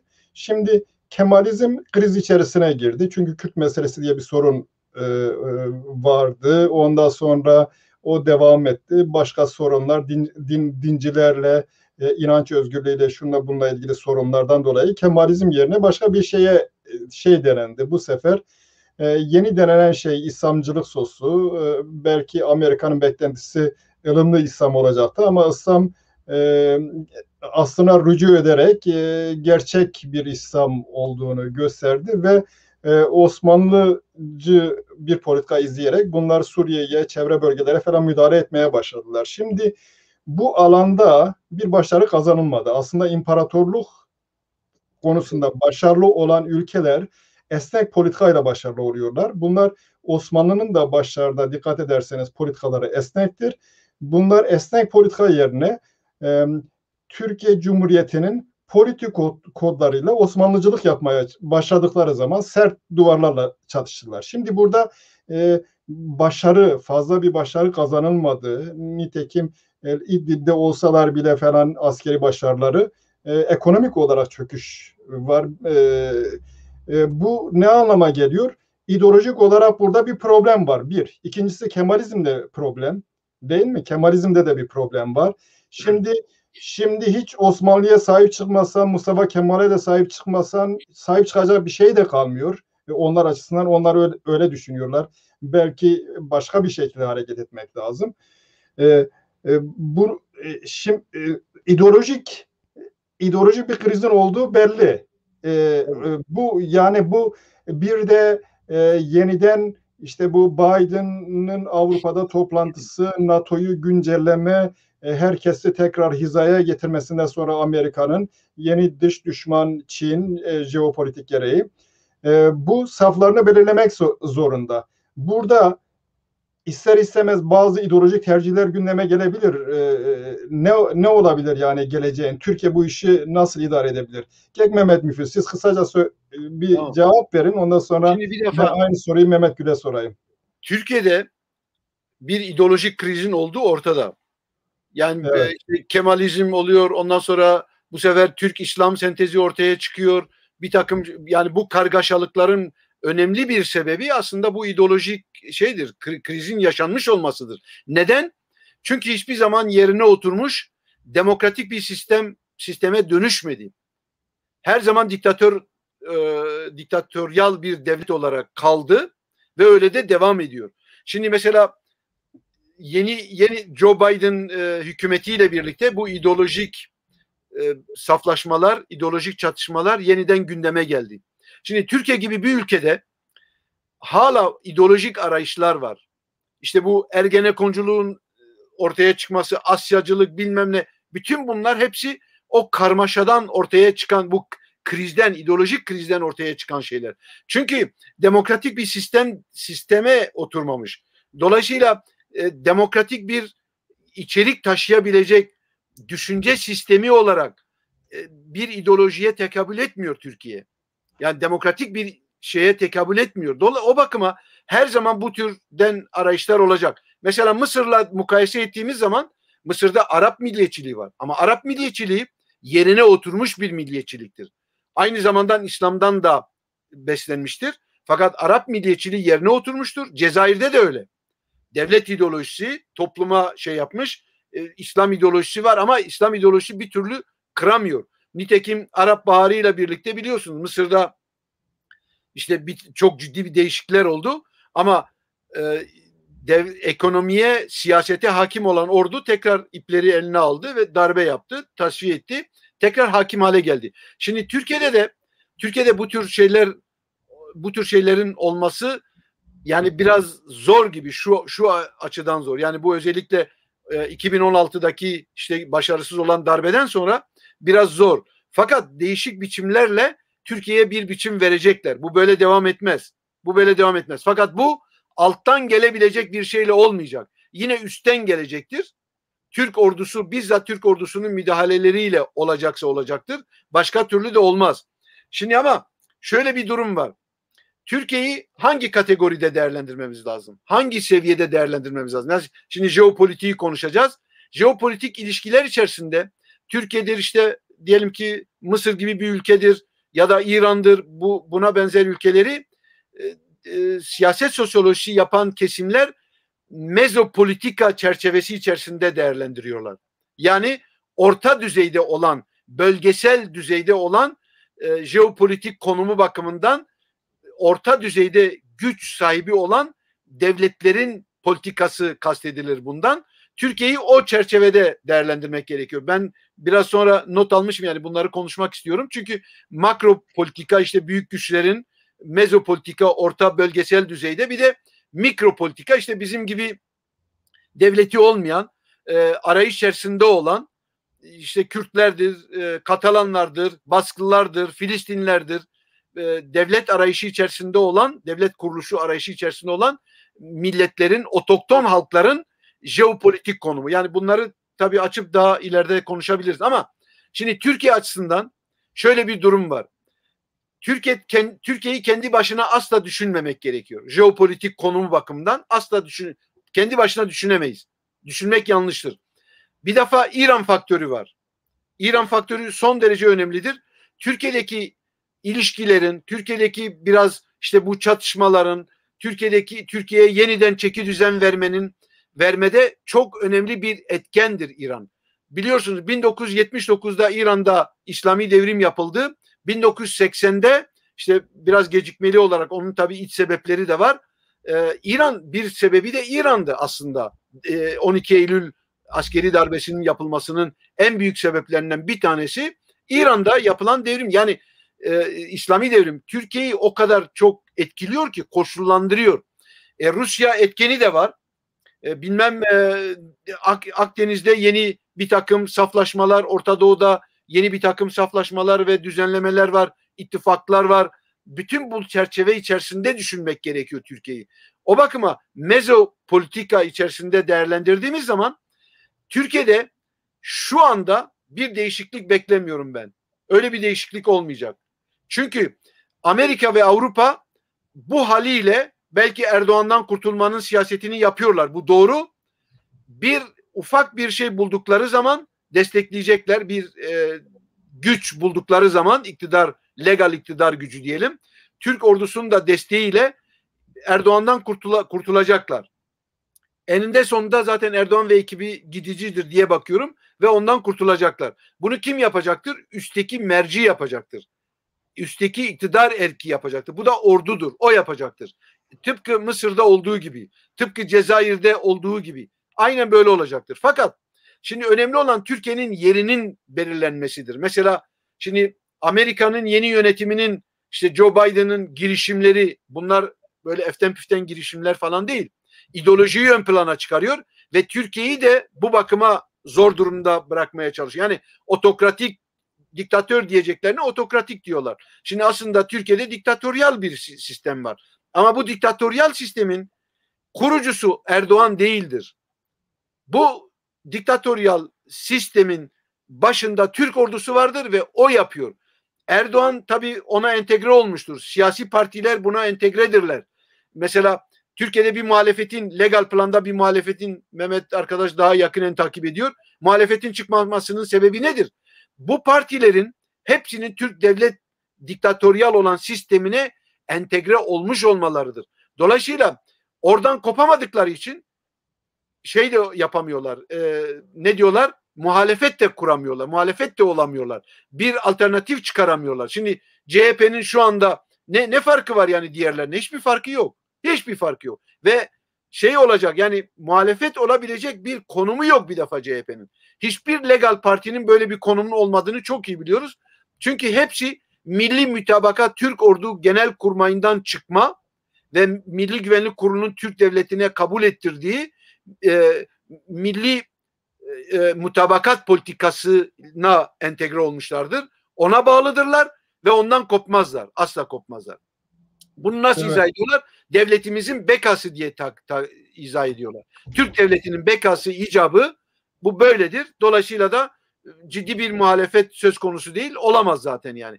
O bakıma Türkiye şimdi onu bence asıl konumuz o olması gerekiyor. Yani bugün Türkiye'nin dünya jeopolitiği içerisinde yani makro politika ve bölgesel jeopolitik o zaman oraya geleceğiz. Yeri nedir?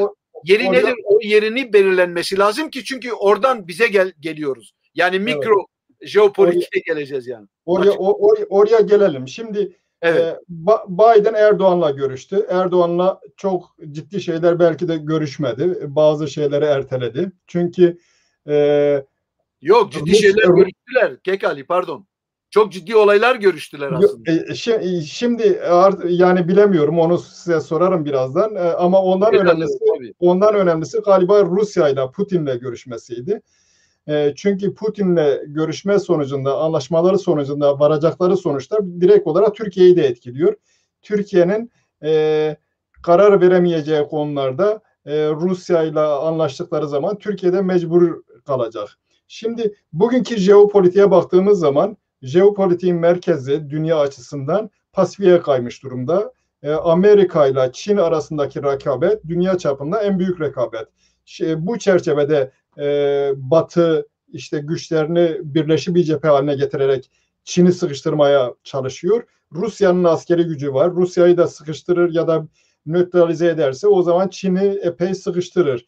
Rusya askeri olarak güçlü ama ekonomisi Kanada'dan daha ufak. Kaliforniya'nın yarısı kadar ekonomisi var. Buradan hareket ettiğimiz zaman Kek Mehmet Gül mesela bugün açısından Türkiye'nin jeopolitiğinin önemi nereden geliyor? Rusya o kadar büyük bir tehlike değil ekonomik olarak. Dolayısıyla uzun vadede askeri olarak da çok büyük bir tehlike değil. Bu Suriye jeopolitiği açısından önemli mi acaba? Bu mülteciler meselesi, acaba Suriye konusunda bir anlaşma sağlanırsa, bugün mesela ben haberlerde dinledim, Rusya'ya bir heyet gönderilmiş. Amerika mı, Birleşmiş Milletler mi?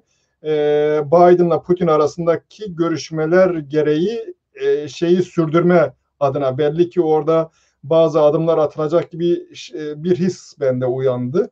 Bu durum mesela orada bazı şeyler değişirse Türkiye'nin hem mevcut konudaki jeopolitiği ne hem değişiklik olursa Türkiye'nin jeopolitiği daha mı azalır? Ne diyorsunuz? Kime soruyorsun onu Ali? Mehmet Gül. Evet, tamam, teşekkür ediyorum. Gül diyeyim o zaman. Gül. Tabii ondan önce az önce Evet. söyledin, Mehmet'e de soracağım dedin. Yani Evet, adaşıma sorduğun sorular, ben o konuda bir iki önemli şey evet onu da tabii onu da ben oradan buraya geçeceğim. Şimdi evet. Mehmet'in bakışı tabii biraz monolitiktir. Yani blok olarak bakıyor devlet hadisesine. Yani devlet dediğimiz zaman her zaman aynı şekilde davranacakmış gibi. Oysa Türkiye Cumhuriyeti Devleti'nin tutumu bile yani kompakt halde davrandığı zaman Kemalist olduğu dönemlerdir. O zaman bile bu şekilde olmamış. Yani Mustafa Kemal da kendi yol arkadaşlarını idama göndermiştir, tasfiye etmiştir. İnönü döneminde de bir iç iktidar mücadelesi olmuştur. Şimdi yaşanan da odur.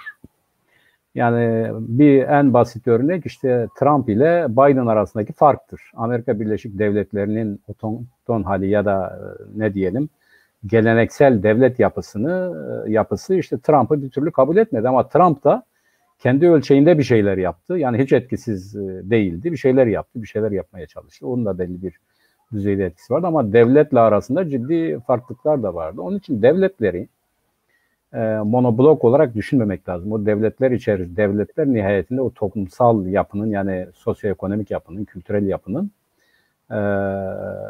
bir tür neyidirler? Sentezidirler. Onlardan belli kesimlerin temsilcilerinden oluşurlar ve ona göre hareket ederler. Zaman zaman da bu kesimlerin yani devleti oluşturan kesimlerin ya da bizim işte burjuva devletin kurumsal yapısı dediğimiz yani burjuvazinin ortak çıkarlarına göre düzenlenen kurumsal yapı işte gelişmekte olan kimi grupların ya da yeni çıkan kimi grupların ya da işte yer altında egemen olan grupların çıkarlarından ileri gelen çatışmalara sahne olabilirler. Böyle baktığımız zaman MGK değişti. Mehmet özellikle söyleyeyim. Yani eski MGK değil. Eski MGK'da siviller bir şeydi. Yani vardı 3-5 tane sivil. Şimdi var 3-5 tane asker. Aynen böyle. Yani 4 tane ordu komutanı var. Bir tane genel komutanı. Sivil var. Sekreter. Bir tane Şimdi Türkiye'de MGK'nın yapısı bileşenleri değişti. Sivil olanlar daha çoğunluktadır. Onun için MGK doğrudur, belirleyicidir. Yani Türkiye Cumhuriyeti Devleti yapısı açısından MGK önemlidir, tavsiye kararları alır ama dikkat edelim, bakın eski Emniyet Dinçer'de o açıkladı, dedi ki MGK bir karar aldı, FETÖ terör örgütüdür dedi ve Başbakan bana dedi ki onu sümen altı et, biz sümen altı ettik, hiçbir zaman uygulamaya koymadık dedi. MGK'nın kararına rağmen, o zaman Cumhurbaşkanı da Abdullah Gül'dü. Yani iktidarın hepsi ya da hükümetin hepsi hatta devletin başındaki de AKP'liydi ama çok basit, çok rahat bir şekilde Başbakan ve Milli Eğitim Bakanı bir hadiseyi sümen altı ettik yazdı, bunun kitabında var. O zaman hani diğerleri de gündeme getiriyor ya, ordu değil yani MGK FETÖ terör örgütüdür dediği halde hükümet bunu sümen altı etti, gündeme almadı. Ne zamana kadar? 2012'ye kadar falan. Onun için bence bu devlet hadisesine biraz daha farklı bakalım. Bir. İkincisi devletler içerisinde kimileri etkin olabilir.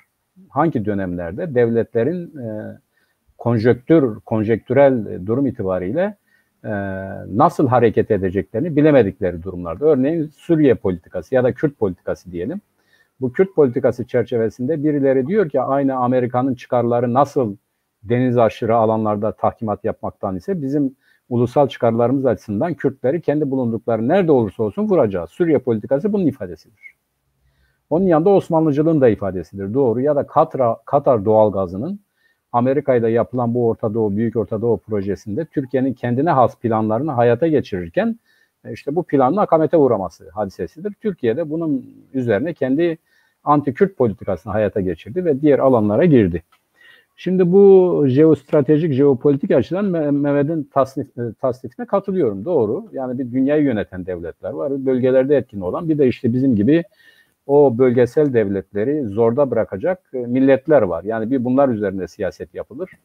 Bir devletler üzerinde, bir de mega devletlerin birbirine karşı siyaset verilir. Bu doğru, buna katılıyorum. Türkiye Cumhuriyeti Devleti'nin Orta Doğu'daki, yani Avrupa nezdinde Orta Doğu'daki jeostratejik önemi tabii ki vardır. Yani bugün belli devletleri saydığımız zaman işte en güçlülerinden biri Türkiye Cumhuriyeti Devleti. 2 tanesi gitti zaten. Yani Irak ve Suriye bitti, Libya bitti. İşte bir İran var, bir Türkiye var. Bu İran ve Türkiye denkleminde zaten gördük bunu. O kadar hani biz mutlak bir şekilde büyüklerin egemenliğinden ve onların mutlak egemenliğinden söz edemeyiz. Büyükler arasındaki çatlaklardan bu küçükler faydalanabilirler. Mesela sen çok iyi hatırlarsın Mehmet. Bir ara Arnavutluk işte bu iki, yani Amerika Birleşik Devletleri ile Sovyetler Birliği arasındaki çelişkiden ötürü Enver Hoca çok yüksek sesle konuşuyordu. Herkes diyordu bak bak sosyalizmin sesi nasıl gür çıkıyor. Ya diyorduk ki kardeşim bu bir denge hadisesi. 2 tane büyük güç arasındaki kavgadan bu adam böyle yani. Bunu o kadar abartmayın. Ne oldu? Sovyetler yıkıldı. Bunlara ne olduğunu bile şaşırdık yani. Bir şey ortada kalmadı. Yani bu büyük güçlerin arasındaki bazen bu denge durumundan hareketle bölgesel devletlerin milli heyecanları yükselir ve büyük imparatorluk hayalleri kurarlar. Türkiye onlardan biriydi. Bu şimdi bir hayali sükunete uğradı. Yani bugün artık Libya'da, Suriye'de kalamayacağını, ama bu arada da Rusya'nın büyük devletlerden birinin teşvikiyle ya da işbirliğiyle Azerbaycan'da Türkiye ciddi mevziler kazandı. Bunu da görmemiz lazım. Yani bütün bunlara kalıcı ya da oluşan statükoya değişmez değil. Güçlere göre, koşullara göre, ister büyük ister küçükler arasındaki kavgadan hareketle bütün bu statükolar şu veya bu şekilde yara bere alabilir, sarsılabilir.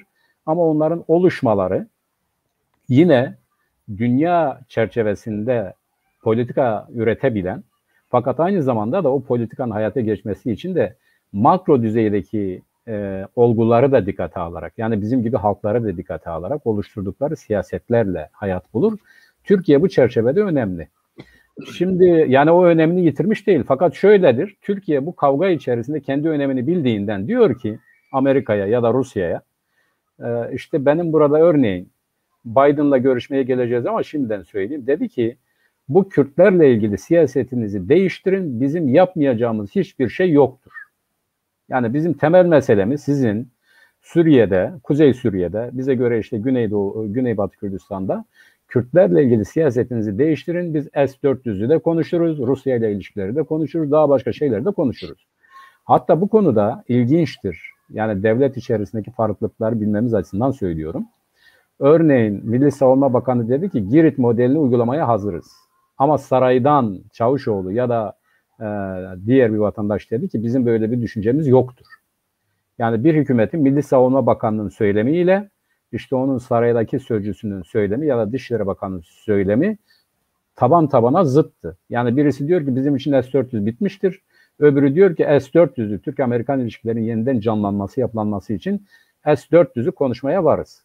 Ali Biden'la ilgili soracak mısın? Buradan devam edeyim mi ben? Biden'la ilgili devam edebilirsin yani. Şimdi yine açık söylemek gerekirse Amerika Birleşik Devletleri'nin Türkiye siyaseti Trump'la beraber savruldu. Yani Trump'ın hayata bakışı ya da devlet politikasındaki tarzı, tutumu bütünüyle ekonomik çıkarlarla, yani parayla alakalıydı. Parayla endeksli bir hadiseydi. Bunun için Türkiye'den bunları kopardığı müddetçe işte Kürtlerin canı cehenneme diyebildi yani. Kürtler de çok da iyi değiller. Sanki onlar da bizi destekledi gibi saçma sapan laflar etti. Çünkü oradan 100 tane Boeing, 100 milyar dolarlık bir 10 tane, 100 tane kaç Boeing uçağı mı ne alacaktı? 110 milyar dolar Türkiye'ye bir şey verdi. Türkiye'ye uçak sattı. 10 milyar dolar karşısında Kürtlerden ne alacaktı? Üstelik Kürtler onlardan yiyordu. Öyle bakıyordu olaya. Ve burada geri adım attı. Fakat Biden ne yaptı? Biden dedi ki Amerika Birleşik Devletleri yeniden dönüyor. Nereye dönüyor? İşte Batı dünyasına dönüyor. Bizim ortaklarımız vardır, bizim müttefiklerimiz vardır. Biz bunlarla birlikte dünyayı yöneteceğiz dedi. Türkiye bu ortak ilişki içerisinde aykırı tutumlara sahip olan bir devlettir. Biz bunu böyle kabul edemeyiz dedi. Bu şartlar içerisinde NATO toplantısı oldu ve bu NATO toplantısı çerçevesinde açık söyleyeyim benim en büyük merak ettiğim konu Türkiye'nin onun öncesinde Amerika Birleşik Devletleri'ne verdiği mesajdı. Kürtleri bırakın mesajıydı. Ama Mehmet'e katılıyorum. Türkiye ile Biden arasında ya da Erdoğan ile Biden arasında çok ciddi konular görüşüldü. Evet. Ve bu ciddi konuların hepsinde ne iyi ki bizimle ilgili görünürde, yani ne Türkiye'nin ne de Biden'ın bizimle ilgili olumsuz bir tutum yok. Yani evet, biz Kürt siyasetimizi değiştiriyoruz gibi bir hadise olmamış. Bunu nereden anlıyoruz? Erdoğan'ın toplantı sonrasında yaptığı açıklamada dile getirdiği her şey Biden'ın kabul etmediği ya da Biden'a söylemediği konulardı. Yani burada bizi gündeme getirmemiş. Örneğin Ermeni soykırımını gündeme getirmemiş. Ama neyi gündeme getirmiş? Konuşulan konu nedir? Amerika Birleşik Devletleri ile Türkiye'nin arasını düzeltebilecek ne kadar pürüzlü konu varsa onların hepsinde Türkiye tarafı demiş ki biz bu konularda size uyum sağlamaya hazırız. Hatta onun ötesine geçmiş. Demiş ki ya NATO'dan işte siz Afganistan'dan çekiliyorsunuz. Biz orada size eğer bize görev verirseniz, ki Amerika bunu istiyor zaten, istemiyor değil. Orada asker olmaya da hazırız. Türkiye Orta Doğu'da zaten her zaman şunu söylüyor. Kürtlerle değil bizimle iş yapın. Bizim yapmayacağımız hiçbir şey yok. Fakat Amerika Birleşik Devletleri'nin Türkiye'ye biçtiği misyon ya da kendi çıkarları çerçevesinde Türkiye'nin yeri bir. Orta Doğu'da, Büyük Orta Doğu projesine Amerika'ya engel olmamak, sadece Amerika'ya değil Batı'ya da engel olmamak, ki Rusya karşısında güvenilir bir NATO müttefiği olmak, Amerika'nın düşmanlarına düşman olmak. Şimdi bütün bu konularda da Türkiye güven telkin etti, beyan etti. Yani biz bu NATO'nun kararlarına buyuna mesela Fransa'yla da görüştü. Fransa'yla görüşmesinin meselesi nedeni Libya'ydı. Libya'da da Türkiye'nin sıkıntında olduğu belliydi. Orada da Fransa'yla bir çözüm yolu bulmaya çalıştı. Almanya'yla sorunları vardı. Almanya'yla neydi? Göçmen meselesiydi. Onunla da işte bir yeni ek bütçe çıkarılıyor. Demek ki bu orada konuşulan bir şeydir. Yani yine para istendi. Tamam veririz mesela oysa dendi. Bu NATO zirvesinde zaten kötü günleri yaşayan Türkiye Cumhuriyeti hükümeti muhataplarıyla ilişkileri düzeltmek adına ve daha çok da akçeli işleri düzeltmek adına onların talepleri doğrultusunda ne gerekiyorsa yapmaya hazırız dedi. Fakat bundan söylediği her şeyi yapacağı anlamı, sonucu çıkmamalıdır bence. Bir tek bana göre en olumlu sonucu Kürtlerle ilgili Batı'nın ve Amerika'nın geri adım atmaması ya da Türkiye'nin bunu dile getirememesi NATO kapsamı çerçevesinde. İki, burada Türk halkı adına da endişe duyulacak tek şey yeni bir belanın satın alınmasıydı. Yani hani diyorlar ya gönüllü müfreze, o şekilde de biz buna hazırız diyor ama bu da Türkiye Türk halkının başına yeni sarılan bir Suriye belasına daha büyük bir beladır diye düşünüyorum. Evet. Şimdi Erdoğan meselesi tabii yani Gek Mehmet Müfit kurtulmaktan bahsettiniz ama zaten yaş haddinden galiba bu kurtuluş sağlanabilecek 1-2 senesi var nihayetinde. Yaşı doluyor, sağlık problemi var. Belki belli güçler o anı da bekleyebilirler. Ama Kekali, Erdoğan'ın meselesi şahsi bir mesele değil. Evet. Evet. Yani mesele değil. Şimdi Sedat Peker'den bahsederken son Dubai'de işte Dubai polisinin bunu gözaltına almasından sonra bunun kasetlerden vazgeçmesi, Erdoğan'la ilgili yapacağı açıklamalardan geri adım atması, dikkat ederseniz Mehmet Gül'ün bahsettiği o gelişmeler sonrasında oluyor. Sanki ben şöyle bir bağlantının olduğunu düşünüyorum. Ya bu Amerika'nın politikalarını az buçuk uyacak. Belli bir süreç Erdoğan'ı dışarılamadan devam edecek. Bu yüzden muhtemelen devlet içerisinde Sedat Peker'in arkasında bulunan güçler bunu hedef alma, bu bize yanaşacak gibi bir şey, bir mesaj vermiş olabilirler. Onu düşünüyorum. Şimdi jeopolitik meselesine gelince bu Çin'le Amerika arasındaki bu savaş, ekonomik savaş bir yönüyle serbest rekabetin yol açtığı sonuçlar. Belli ki serbest rekabete fazla dayanamıyor. Yani Amerika dezavantajlı duruma falan düşüyor. Ne olacak? İleride bu izolasyoncu politikalara mı geçirecek? Yani dünyada iki ayrı ekonomik blokla mı sonuçlanacak, yoksa AB'nin, Amerika'nın ve Çin'in bulunduğu 3 değişik izole olmuş ekonomik blokla mı sonuçlanacak? Evet. Sizin bu konudaki görüşünüz ne?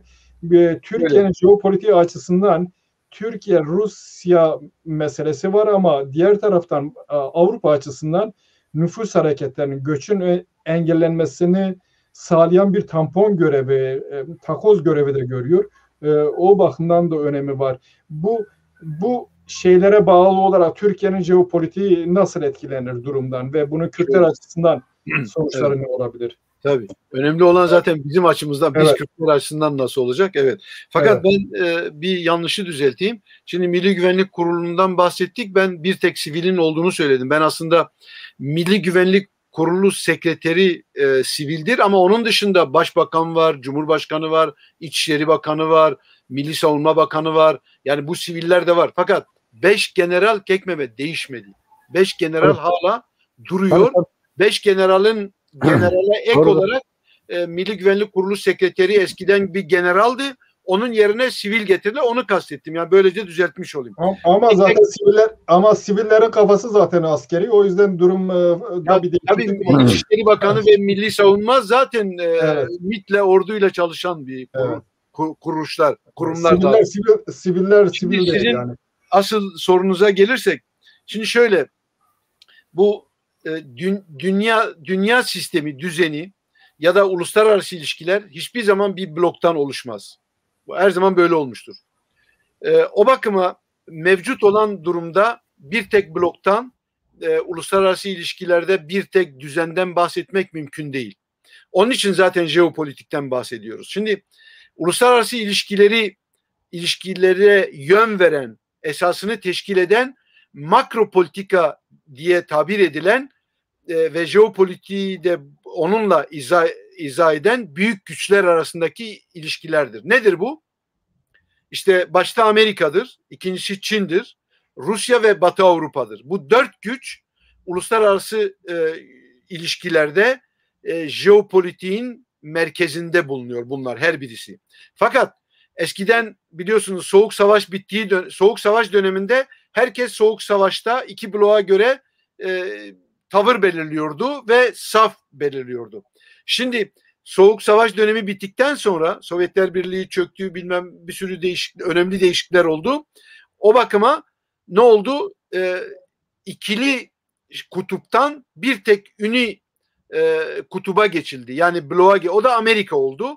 Ama Amerika'nın da bu son dönemde bu durumu artık dünya aksı, Amerika bir tek güç olarak, pol olarak artık önemini kaybetti. Onun yerine yeni ortaya çıkmakta olan bir Çin var. Yani şeye doğru gidiyoruz. Bir polara doğru gidiyoruz daha doğrusu. Ünlülükten bir polar, yani ikili pola doğru gidiyoruz. Ama şunu bilmemiz lazım. Bu henüz bütünüyle Soğuk Savaş döneminde olduğu gibi, Batı ve Doğu blokunda olduğu gibi kristalize olmuş bir unipolar değil. Yani iki kutup henüz kristalize olmamıştır. Zaten demin Kek Ali sen de bahsettin. Şimdi Rusya ile Biden'in görüşmesini esasında bu polarizme hazırlıktır aslında. Yani Çin'in istese de istemese de, Amerika ve Batı istese de istemese de, Çin eninde sonunda bir pol olacaktır. Yani bir aks kendi başına ve kendi bağlaşıklarıyla bir aks oluşturacaktır. Senin dediğin gibi işte Pasifik'e kayma durumu var. Kaymıştır nitekim ama şöyle bir durum var. Rusya'nın rolü henüz yani ortada aslında. Çin'le belli stratejik ve ekonomik ilişkileri var. Doğru. Fakat henüz bütünüyle Çin'e politikasına angaje olmamıştır Rusya. Onun için Amerika politikası Rusya'yı en azından kendi tarafına çekmezlerse, çünkü Sovyetler Birliği'nin dağılmasından sonra Batı şöyle bir politika izledi. Rusya'yı Batı'ya entegre etme yerine tecrit etme politikası güttü. Ve Rusya buna reaksiyon gösterdi. Rusya ile olan bütün çelişkiler biraz da bundan kaynaklanıyor. Yani Batı'ya entegre etme yerine tecrit etmeye çalıştılar. Sınırlamaya ve çevrelemeye çalıştılar. Düşünün, Amerika Orta Asya ülkelerinde eskiden Sovyet Cumhuriyeti olan her bölgede, Kırgızistan'da, Kazakistan'da, Özbekistan'da, buralarda askeri üsleri var Amerika'nın. Bu tarafta batıda işte Letonya'dır, Litvanya'dır bilmem ne, bunları NATO'ya entegre ettiler. Ukrayna'yı şimdi Ukrayna etrafında olay dönüp dolaşıyor. Ukrayna'yı NATO'ya, batıya ve NATO'ya entegre etmek istiyorlar ama Rusya ile çatışmasının en büyük sebebi budur. Rusya bunu kabul etmiyor. Şimdi Rusya'nın böyle çevrelenmesine Rusya reaksiyon gösterdi. Şimdi ama Biden yeni bir politika geliştiriyor. En azından Rusya'yı izole değil de tarafsızlaştırmak istiyor Çin'le olan çatışmasında. Fakat NATO bünyesinde sizin de belki bilginiz vardır. NATO bünyesinde şöyle bir şey çıktı. 2030'a kadar asıl askeri tehlikeyi Rusya oluşturuyor Batı'ya, NATO'ya ve Batı'ya karşı. 2030'dan sonra Çin oluşturacaktır. Hem askeri bazda, hem ekonomik bazda, hem siber teknoloji bakımından Çin oluşturacak. Ama henüz Çin esas askeri tehlike değildir. Şu anda Batı'nın, NATO'nun ve Amerika'nın bakış açısı bu. Şimdi bu çok önemli bir mevzu. Buradan hareketle şöyle bir şeye geçebiliriz. Makro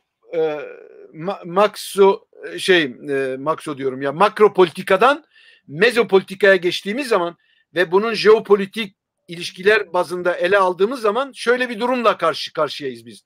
Şimdi bölgesel, yani teritoryal olan kesimi kendi bölgemizde, örneğin Orta Doğu, bölgemiz Orta Doğu'dur.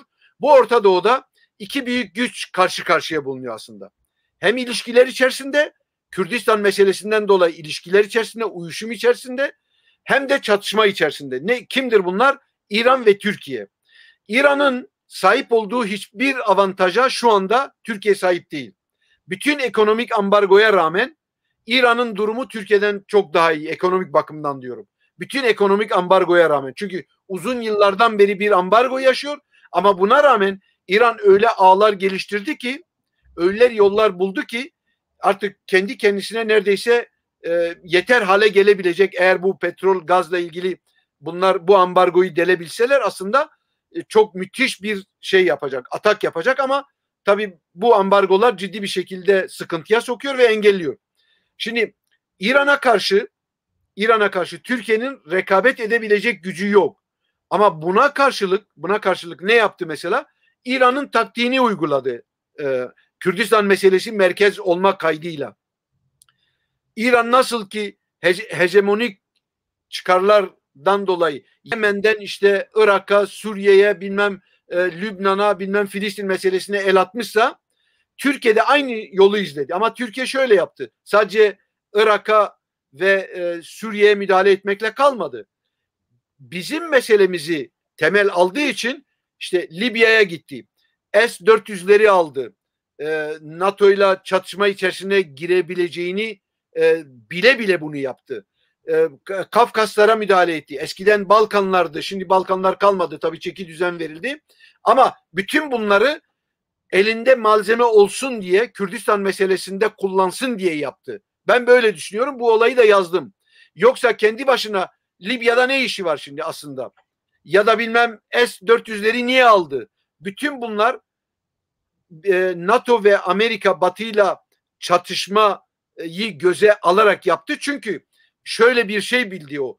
Birinci Körfez Savaşı'ndan sonra Amerika'nın ve Batı'nın Kürdistan'ı kuracaklarına dair ya da kurulmasına yardımcı olacaklarına dair çok ciddi bir kaygıları oluştu Türkiye'nin. Son derece büyük kaygıları oluştu. Ama Amerika'nın politikasıyla Güney Kürdistan'la bir ilişki bağı geliştirdi. Oradan en çok biliyorsunuz müthiş ekonomik çıkarlar elde ediyor. 7 milyarla 12 milyar arasında müthiş bir para akışı var yaptığı ticaretten dolayı Güney Kürdistan ve tabii Irak da dahil aslında bunun içerisine. Sadece Güney Kürdistan'a dahil değil ve müthiş bir para akı hem de nakit para Türkiye'ye akışı var. Büyük bir ekonomik çıkar var ama bu yetmedi. Ne yaptı? Elini güçlendirmek için bu sefer Suriye'ye müdahale etti. Yine elini güçlendirmek için S-400'leri aldı. Düşünün, Rusya'nın hem uçağını düşürdü, konsolosunu öldürdü.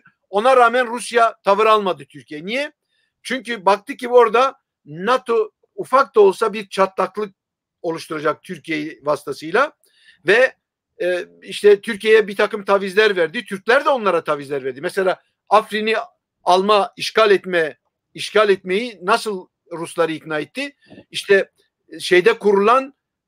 Mersin'de kurulan nükleer santralleri 20 milyar dolarlık nükleer santral ihalesini Rusya'ya verdi. Ruslar şu anda onu kurmakla meşguller.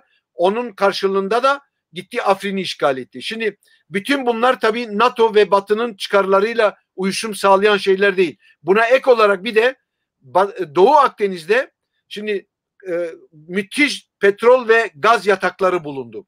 İsrail yararlanıyor, şu anda çıkarıyor.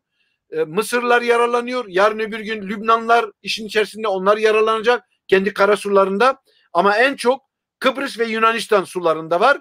Ve şu anda İsrailler, Fransızlar, İtalyanlar, tabii Amerika'nın da bir takım şirketlerini, büyük petrol ve gaz şirketlerini de ortak ederek şu anda o sularda, Kıbrıs ve Yunanistan sularında gaz ve petrol çıkarmayla uğraşıyorlar.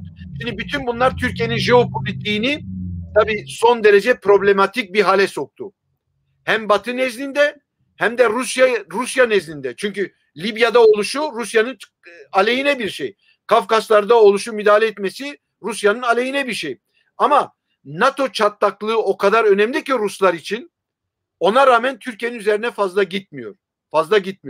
Şimdi bunu bilen Türkler de bundan istifade ederek kendi jeopolitik konumunu Batı'ya karşı kullanmak istediler.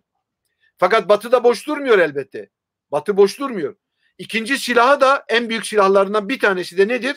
İşte bütün bu ülkelere, bölgelere müdahale etmesinin, S-400'leri almasının yanında ikinci büyük silahı göçmenler olayı. Sizin demin bahsettiğiniz olay. Göçmen silahını kullanıyor. Bunun karşılığında Batı Avrupa daha önce 6 milyar euroluk bir para ayırmıştı. Onun bir kısmını ödediler. 4 milyara yakın olan kısmını ödediler. Şimdi daha dün değil evvelsi gün Avrupa Birliği devlet başkanları toplantısı yapıldı. Türkiye ile olan ilişkiler yeniden masaya yatırıldı ve Türkiye'ye 1,5 milyar daha fazla para ayrıldı. Sırf göçmenleri orada tutabilmek için.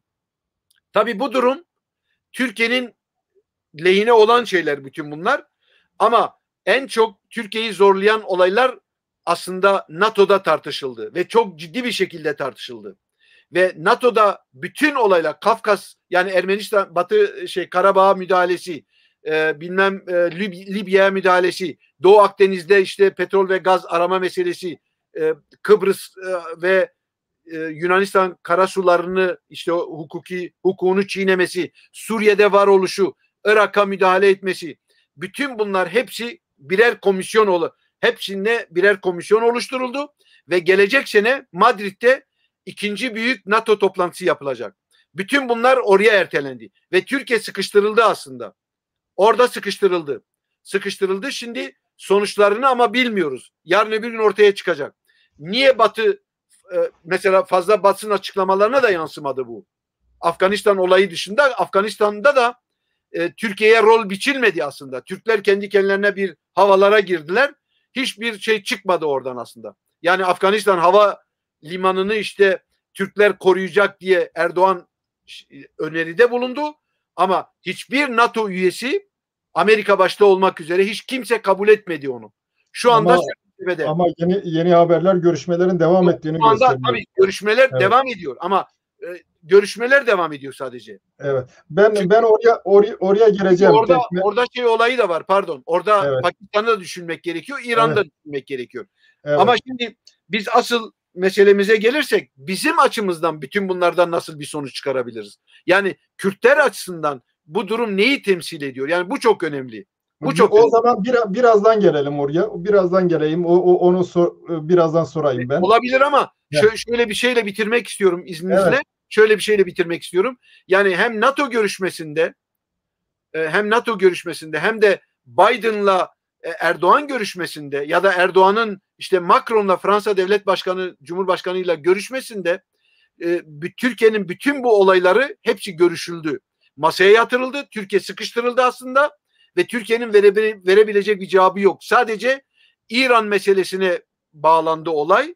Onun için Türkiye'nin yani olduğu biçimiyle olaylar komisyona devredildi. Bu komisyonlar şu anda çalışıyor üzerinde ve NATO'nun Madrid'de yapılacak, gelecek sene yapılacak toplantısına ertelendi. Türkler hiçbir şey oradan, Türklerin lehine bir şey çıkmadı oradan.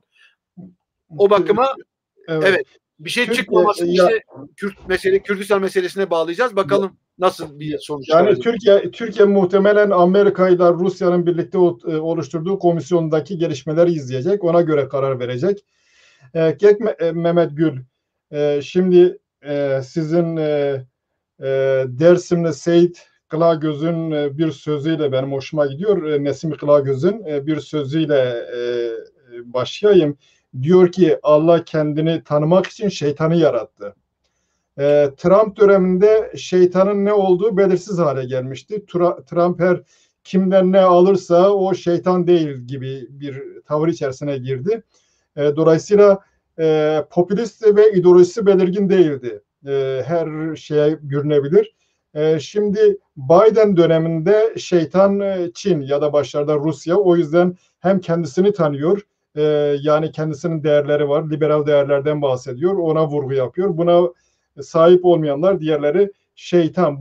Bu sadece onları şeytan olarak nitelemesi için değil, kendisini bilebilmesi, kendisini bir prensipler şeyine bağlayabilmesi için de gerekli. Bu bakımdan Çin'i sıkıştıracak. Bu Afganistan meselesi söz konusu olduğunda Türkiye Afganistan'da bir rol kazanmak istiyor. Türkiye'nin şeye ihtiyacı var, dövize ihtiyacı var. Bunun için gerekli olabilir. Daha değişik ticaretler için de gerekli olabilir. Acaba Türkiye'yi oraya göndererek İslamcı potansiyeli Çin'e karşı kullanma gibi bir proje olabilir mi? Çünkü Afganistan nihayetinde büyük bir İslamcı potansiyeli şey yapıyor. Suriye'dekiler de oraya götürülebilir. Orası Çin'le komşudur. Diğer eski Sovyet Cumhuriyetlerine yönelik de bu Turan'dan bahsediyor ikide bir şey mesela. Bu bizi Sedat Peker. Yani buna da Turan diyebilirler. Bu sayede Türkiye açısından da iyi bir ideolojik gerekçe, yani kendi ideolojik bunalımını sonlandırabilmek için geçici bir çözüm falan olabilir mi böyle bir şey? Mehmet Gül, sesin gelmiyor. Açayım, sesimi kapatmışım. Şimdi tabii bu şeytan hadisesiyle alakalı bizim Seyit Kılagöz Tanrı kendini tanımak için yarattı diyor ama bizim şeyimizde, inancımızda Melek-i Tavuz diye anarız. Ona da kötü olarak bakmıyoruz aslında. Bizim kültürümüz içerisinde böyle, biz Melek-i Tavuz'dan da şöyle bir bak, hiçbir kötü hadisenin altında onun adı yoktur yani. Yani o sonradan geliyor tabii bunun şeytan şeyi. Evet. Her ne gelir ise, yani inanca göre, genel inanca göre her ne gelir ise ondan gelir. Yani Allah'tan, Tanrı'dan, Diyo'dan, God'dan gelir. Onlar bu rollerin hepsini ona izafe etmişken biz onlar rol çalmayalım, öyle kalsın. İyisi de kötüsü de oradır. Kaynak orası. O zaman bir şey ekleyeyim sadece. Bu Safaviler devrinde yapılan tartışmalardan bir tanesi, bu şeyler, tasfiyeler falan olunca, Ahriman'ın tasfiyesi diyor, taraflardan bir tanesi diyor ki Ahriman'ı tasfiye etmek de Tanrı kendisini tanınmaz hale getiriyor. Evet, doğru. Yani bu şeyin sistemin normal işleyebilmesi için karşıtının olması lazım ki insan kendisini düzeltebilsin, Tanrı da kendisini düzeltebilsin. Bu demokrasi açısından da geçerli. Gerekli. Aynen öyle. Bizde onlar gerekli ve insana olması gerektiği tarafı gösteriyor zaten. Evet. O çok önemlidir bence. O bizim felsefe güzel öyle kalsın. Yani birileri bizden ikisini almışken alsın gitsinler. Evet. Şimdi ben Türkiye Cumhuriyeti Devleti'nin Afganistan'da, tabii Mehmet böyle bir durum yok dedi. Herhalde tartışmalarla alakalı, yani haberdar olmayla alakalı. Avrupa'dan öyle görünüyor. Buradaki tartışmalar ise şöyledir. Yani bu iş oldu bitti diyorlar artık. Yani Türkiye... Avrupa basını çok net konuştu. Yani Türklere hiçbir şey verilmemiş. Yok, bugün biraz farklıydı. Bir dizi haberler geldi. Evet. Şimdi bu NATO'dan sonra Antalya'da görüşmeler devam etti. Burada içeride ne diyelim, ciddi derecede itirazlar var. Biz neden Taliban Özbekistan, Tacikistan, Afganistan devleti bile, yani Pakistan bile, Türkiye'nin ben ortak olarak alacağım dediği Pakistan bile itiraz etmişken, İran, Rusya, yani nereye gidiyorsunuz? Taliban zaten size diyor ki gelmeyin, gelirseniz vallahi kim karşınıza çıkarsa saldıracağız diyor. Nedir bu heves diye tartışılıyor buralarda. Bu tabii ben hani diyorlar ya, anlatanların yalancısıyız. Onlardan gelen seslere göre Türkiye Cumhuriyeti Devleti Afganistan'da Kabil havaalanını korumak üzere gönüllüdür. Bu konuda yapılan görüşmelerde epeyce mesafe kat edilmiş. Hatta bu iş bitti. Türkiye'nin Pakistan ve Macaristan'la beraber buna talip olması da ayrıca üzerine düşünmesi gereken bir olay. Fakat Ali, ben şöyle düşünmüyorum. Yani Çin'e karşı oradaki İslamcı muhalefeti kullansın, Amerika'nın planı diyoruz ya, bu muydu değil miydi? Ben onun ötesinde şöyle düşünüyorum. Yani Amerika Birleşik Devletleri her şeye rağmen Afganistan'da bir biçimde birilerinin olmasını istiyor. Tahakküm edebileceği, hükmedebileceği, söz geçirebileceği birilerinin olmasını istiyor. Türkiye'nin bu konudaki isteği karşısında da ben kayıtsız kalacağı düşüncesinde değilim. Olabilir ya.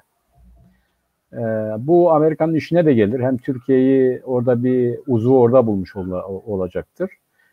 Ayrıca da Türkiye orada gerçekten çok yıpranacak. Yani çok ciddi bir problem orası. Keşke gitseler yani.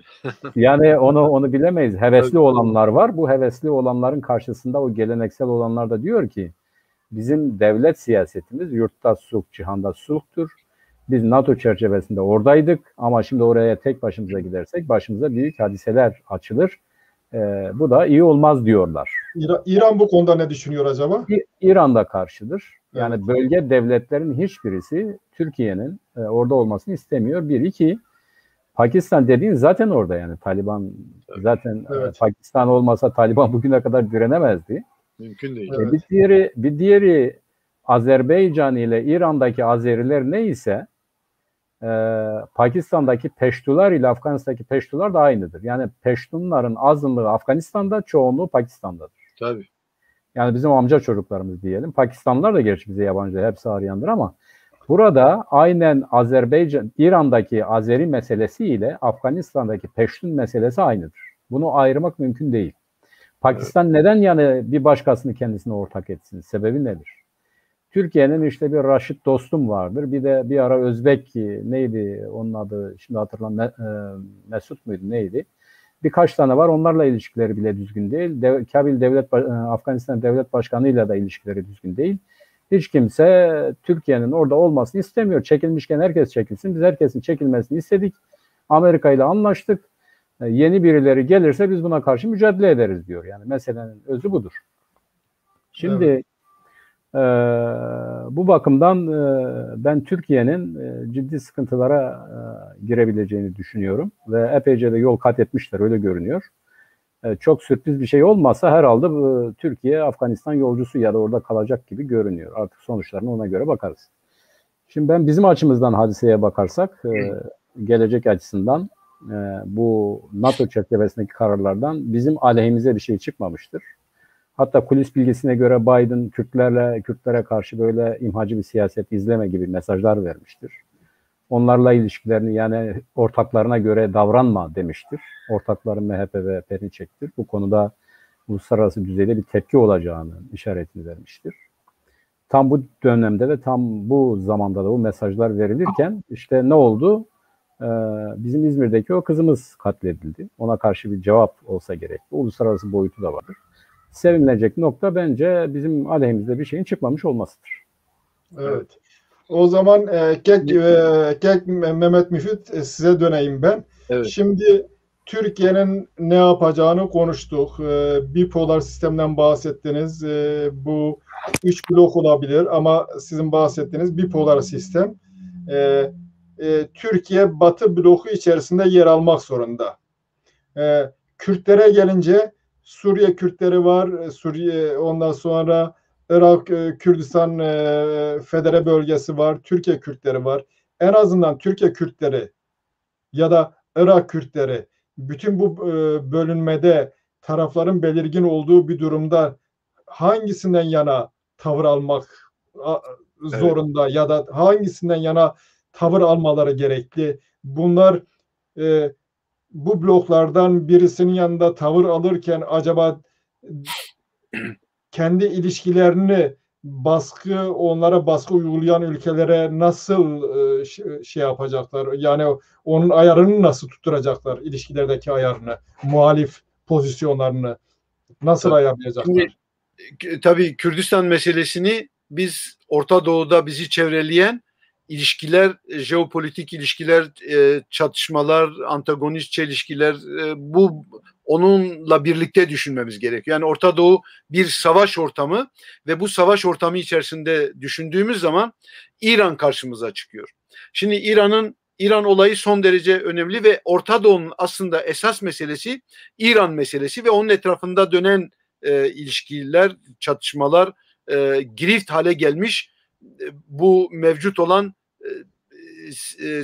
askeri ve siyasi çatışmalar bizim problemimizi kesinlikle çevreliyor, daha doğrusu etkiliyor, koşullandırıyor ve ancak bu çerçevede ele alırsak biz kendimizi bir yerlere oturtabiliriz. Şimdi İran meselesi neden önemli? Çünkü İran öteden beri sadece Orta Doğu'da her ülkede her taşın altında İran var, doğru.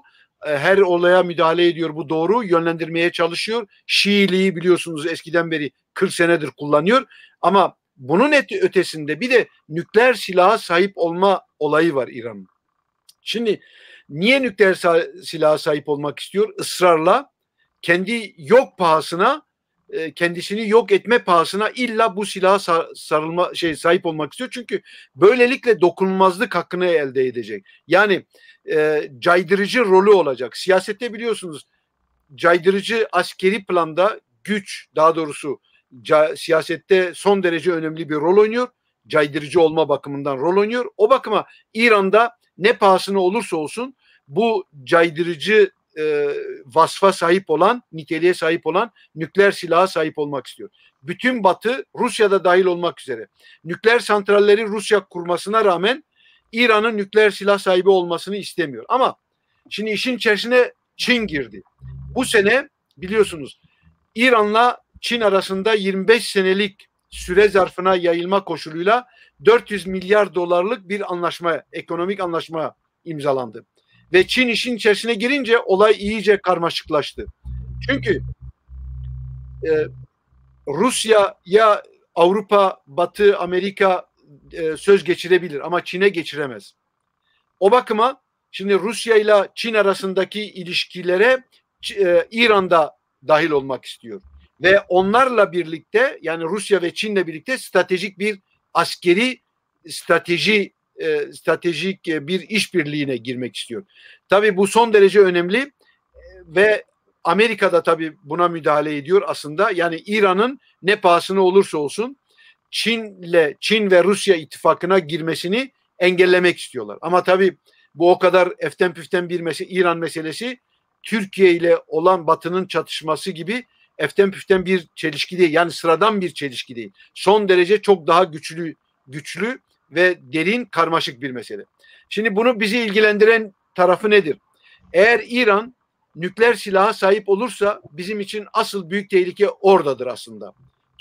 Şu anda Türkiye en büyük tehlikeyi oluşturur ama fakat İran'ın o nükleer silaha sahip olması ve balistik füzelerin başlığı için kullanması halinde İran en büyük tehlike haline gelecektir. O bakıma bizim de burada tavır belirlememiz gerekiyor. Bizim en büyük şeyimiz nedir? Dikkatimizi çekeceğimiz şey nedir? Orta Doğu'da bir takım jeopolitik ilişkilerde yeni durumlar ortaya çıktı. Biliyorsunuz İsrail'in Abraham Anlaşması diye işte Mısır'la, Ürdün'le, Birleşik Arap Emirlikleri ile dışarıdan Suudilerin de desteklediği bir ittifaka girdi. Açık bir ekonomik ve siyasi işbirliği içerisine girdi. Türkiye böylece tecrit oldu. Daha da tecrit oldu. Özellikle Mısır'ın ve İsrail'in istemi ve dayatmasıyla Türkiye tamamıyla tecrit oldu. Böylece geçerken de değineyim, yeni Osmanlıcılık denilen şey de orada battı, gitti yani. Öbür tarafta ne oldu? Yine İsrail ve Mısır olmak kaydıyla Yunanistan, ondan sonra Fransa, İtalya, Kıbrıs'ın oluşturduğu bir ittifak var.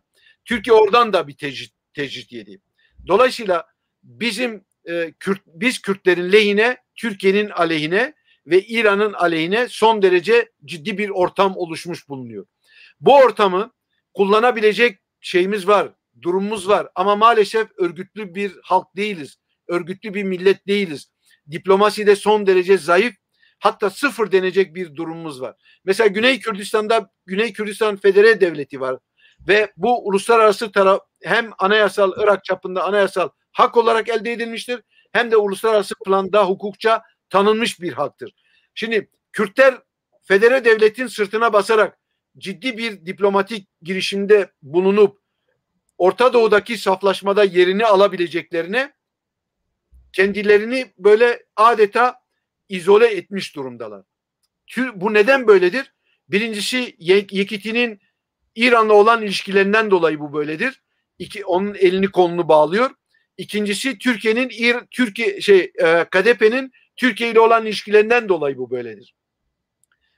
Aralarında da ciddi bir birlik olmadığı için, iki başlılık olduğu için, dolayısıyla ortak bir politika, ortak bir diplomasi de geliştiremedikleri için maalesef Orta Doğu'da ve Doğu Akdeniz'de olan saflaşmalarda taraf tutabilecek, yerini alabilecek bir konumda ne öyle bir politikaları var ne de öyle bir kendilerini öyle bir konumda hissediyorlar. Halbuki konumları son derece önemli. Öbür tarafta ne var? Rojava Kürdistanı dediğimiz kesim var. Şimdi Batı Dağış Savaşı'ndan dolayı Türkiye'nin bütün ısrarına, İran'ın da dahil olmak üzere, bütün sabotajlarına karşı, ısrarlarına karşı Batı ve Amerika Rojava Kürtlerine destek oldu ve YPG'yi PKK'den ayırma koşuluyla habire yatırım yapıyorlar. Ama maalesef henüz bir başarı elde etmiş değiller. Fakat Rojava Kürtlerinin de diplomasi yapma olanağı var. Ama PKK ciddi bir ayak bağı olduğu için bağımsız bir diplomatik hareket geliştiremiyor. Yani burada iki durumda, her iki alanda, her iki durumda da biz kaybediyoruz. Ne Güney Kürtleri maalesef ciddi bir diplomatik hareket geliştiremiyorlar yeni bir vizyonla, ne de Rojava Kürtleri böyle bir şey yapamıyorlar. Kaldı ki böyle bir olanak var, imkan var. Böyle bir olanak ve imkan var. Yani Batı'nın, Amerika'nın İran'la çatışması bize bu imkanı veriyor. Abraham Anlaşması, işte yeni saflaşmanın, anlaşmaların İsrail'le olması bize o kapıyı aralıyor. Türkiye'ye karşı da Batı Doğu Akdeniz'de kurulan ittifak bize o kapıyı aralıyor. Ama maalesef Rojava Kürtleri o sahip oldukları ayak bağından kurtulamadıkları için böyle bir şey söz konusu olamıyor. Yani böyle bir girişim söz konusu olmuyor. Niye? Çünkü Güney Kürtlerinde de Rojava Kürtlerinde de bağımsız devlet olma vizyonu yok. Henüz varsa da son derece cılızdır. Bu realiteyi kabul etmemiz lazım. Onun için oraya ulaşabilmesi için ve bu vizyonun geliştirilebilmesi için Güney Kürtlerinin federasyonun üzerine hesap kurması gerekiyor. Asıl federasyona yatırım yapması gerekiyor. Yani İran'la bağını gittikçe tecriden, yani radikal olsa çok daha iyi olur ama radikal olması mümkün değil. Radikal kopuşu gerçekleştiremiyor. Ama tecriden gittikçe ilişkilerini daha da azaltabilir. Ama eğer federasyona yatırım yaparsa, Bağdat'la olan ilişkilerini geliştirebilirse, öbür tarafta Rojava Kürtleri de, yani Türkiye için de bu böyle. Türkiye ile olan ilişkilerini eğer zayıflatabilirlerse, ilişkilerini radikal olması mümkün görünmüyor öyle. Birçokları yanlış algılar oluşturuyor. İşte bunu yaparsa işte ekonomik olarak çöker falan. O havadır. Bir balondur. Aslında öyle değil. Hiçbir şey de olmaz Güney Kürdistan'a. Fakat maalesef Türkiye ve İran etkeni rol oynadığı için bağımsız diplomatik bir hareket geliştirilemiyor oradan. Ve bu Rojava Kürtlerine de yansıyor. Rojava Kürtleri önünde iki büyük engel vardı. Birincisi Türkiye'den kaynaklanıyor. Türkiye'nin baskısından kaynaklanıyor. İkincisi PKK'den kaynaklanıyor. PKK ciddi bir ayak bağı oluşturuyor. Kadrolaşmasını engelliyor. İşte orada siyasi bir statünün, devlet çekirdeği olabilecek siyasi bir statünün elde edilmesi için bir engel teşkil ediyor. Şimdi bundan şöyle ya da böyle, öyle ya da böyle kurtulması gerekiyor. Kurtulabilmesinin en önemli şartı oradaki kadrolaşmanın buna cesaret etmesi, PKK ile çatışma içine girmeksizin. Çünkü YPG ve PKK aynı şey değil. Bunu görmemiz gerekiyor. Şimdi aynı şey değil. Yani bu kesinlikle böyledir. O bakıma en büyük etkenlerden bir tanesi de nedir? Batı'nın YPG'ye yatırım yapmasıdır. Eğer Batı ciddi bir şekilde güvenliğini sağlarsa hem Suriye'ye karşı hem Türkiye'ye karşı, dolayısıyla YPG Rojava Kürtleri kendi başlarına ciddi bir kadrolaşmaya gidebilirler. Siyasi statü elde edebilmek için Batı'ya yönelik çok ciddi diplomatik bir harekette bulunabilirler. Böylece her iki koşulda da, yani Güney Kürdistan'dan ve Rojava Kürdistan'dan çıkacak diplomatik bir hareketle Kürtler yeni bir takım imkanlara sahip olabilir. Mevcut olan durum sadece Joe Biden'ın Türkiye'yi engellemesi budur. Bizim için en büyük kazanç odur. Türkiye'ye ezdirtmeme, yani Rojava Kürtlerinin güvenliğini sağlıyor Amerika ve koalisyon güçleri. En büyük kazancımız şu anda budur. Ama bunun siyasi kazanca dönüşebilmesi için onların ayak bağlarından kurtulması gerekiyor. Bu bakıma Kürtlerin dikkatlerini şuna çevirmeleri gerekiyor. Evet, Yani, toparlayalım, zaman doldu. Evet, devlet kurma stratejisiyle, vizyonuyla yeni saflaşmalarda yerini alması gerekiyor. Ama bunun için Güney Kürtlerinin Bağdat'a yönelim, yani federasyona yatırım yapmaları gerekiyor. Rojava Kürtlerinin de kendi önlerini açabilmeleri için, siyasi statüye sahip olmaları için Batı'yla ilişkilerini geliştirmesi yetmiyor. Aynı zamanda ayak bağlarından kurtulması gerekiyor. Böylece Türklerin sabotajlarını da hem Güney Kürdistan'da hem de Rojava Kürdistan'da sabotajlarına böylece en azından son verilmiş olur ya da en aza çekilmiş olunur. Evet. Gek Mehmet, ben Mehmet Gül, ben Gek Mehmet Müftü'ye şeyi sordum, dedim yani dünyada jeopolitik böyle değişmişken ya iki başlı bir dünyaya doğru ya da belki de üç başlı olabilir. Türkiye'nin yeri, Türkiye'den beklenen, istenen, Türkiye'nin içinde bulunduğu jeopolitik konum gereği Batı bloku olacak. Peki Kürtlerin yeri neresi olacak gibi bir soru sordum. Bir bu. İkincisi Suriye ve Irak Kürtleri açısından durum az çok belirgin. Onların belli bir statüleri var. O statülerin kabul ettirilmesini isteyeceklerdir. Eğer mümkünse daha da giriş etmek. Varsayalım yani eskide böyle bir proje vardı, Büyük Orta Doğu Projesi'nde. Kürtlerin hamisi olun denildi. Türkler Suriye Kürtlerle ilişkilerini iyileştirdi. Irak Kürtlerle daha iyi ilişkiler kurdu. Bu durumda Kürtlerin yeri ne olacak? Hangi blok olacak? Türkiye ile birlikte aynı blokta yer alırlarsa nasıl kendi haklarını nasıl ve hangi araçlarla savunacaklar? Onu merak ediyorum ben.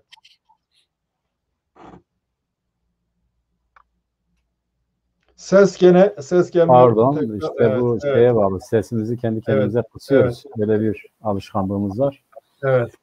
Şimdi buradan da milli alışkanlıklarımıza gelelim. Bizim de böyle bir uluslararası düzeyde bir türlü siyaset yapamama gibi bir durumumuz var. Meselenin özü de budur. Ben Kürtler ve Türkiye Cumhuriyeti Devleti ya da İran açısından dünya siyasetine baktığımda Kürtlerin çok önde olduğunu düşünüyorum. Yani çağdaş dünyayla uyumlu bir millet olan Kürtlerin çok ciddi avantajları vardır. Mehmet de bunlara işaret etti, bunu belirtti. Bu gerçekten yerinde bir tespittir. Fakat sonuçlandırmaya gelince, yani bu olumlu ortamdan hareketle Kürt milletinin kendi geleceğiyle ilgili kendisinin karar vermesi hadisesinin belli bir aşamaya vardırılmasına gelince nedeni biziz, esas nedeni biziz ve maalesef bu konuda da biraz sıkıntılarımız var. Şimdi buradan bakınca zaten şu görüldü, ben az önce de onu söyledim.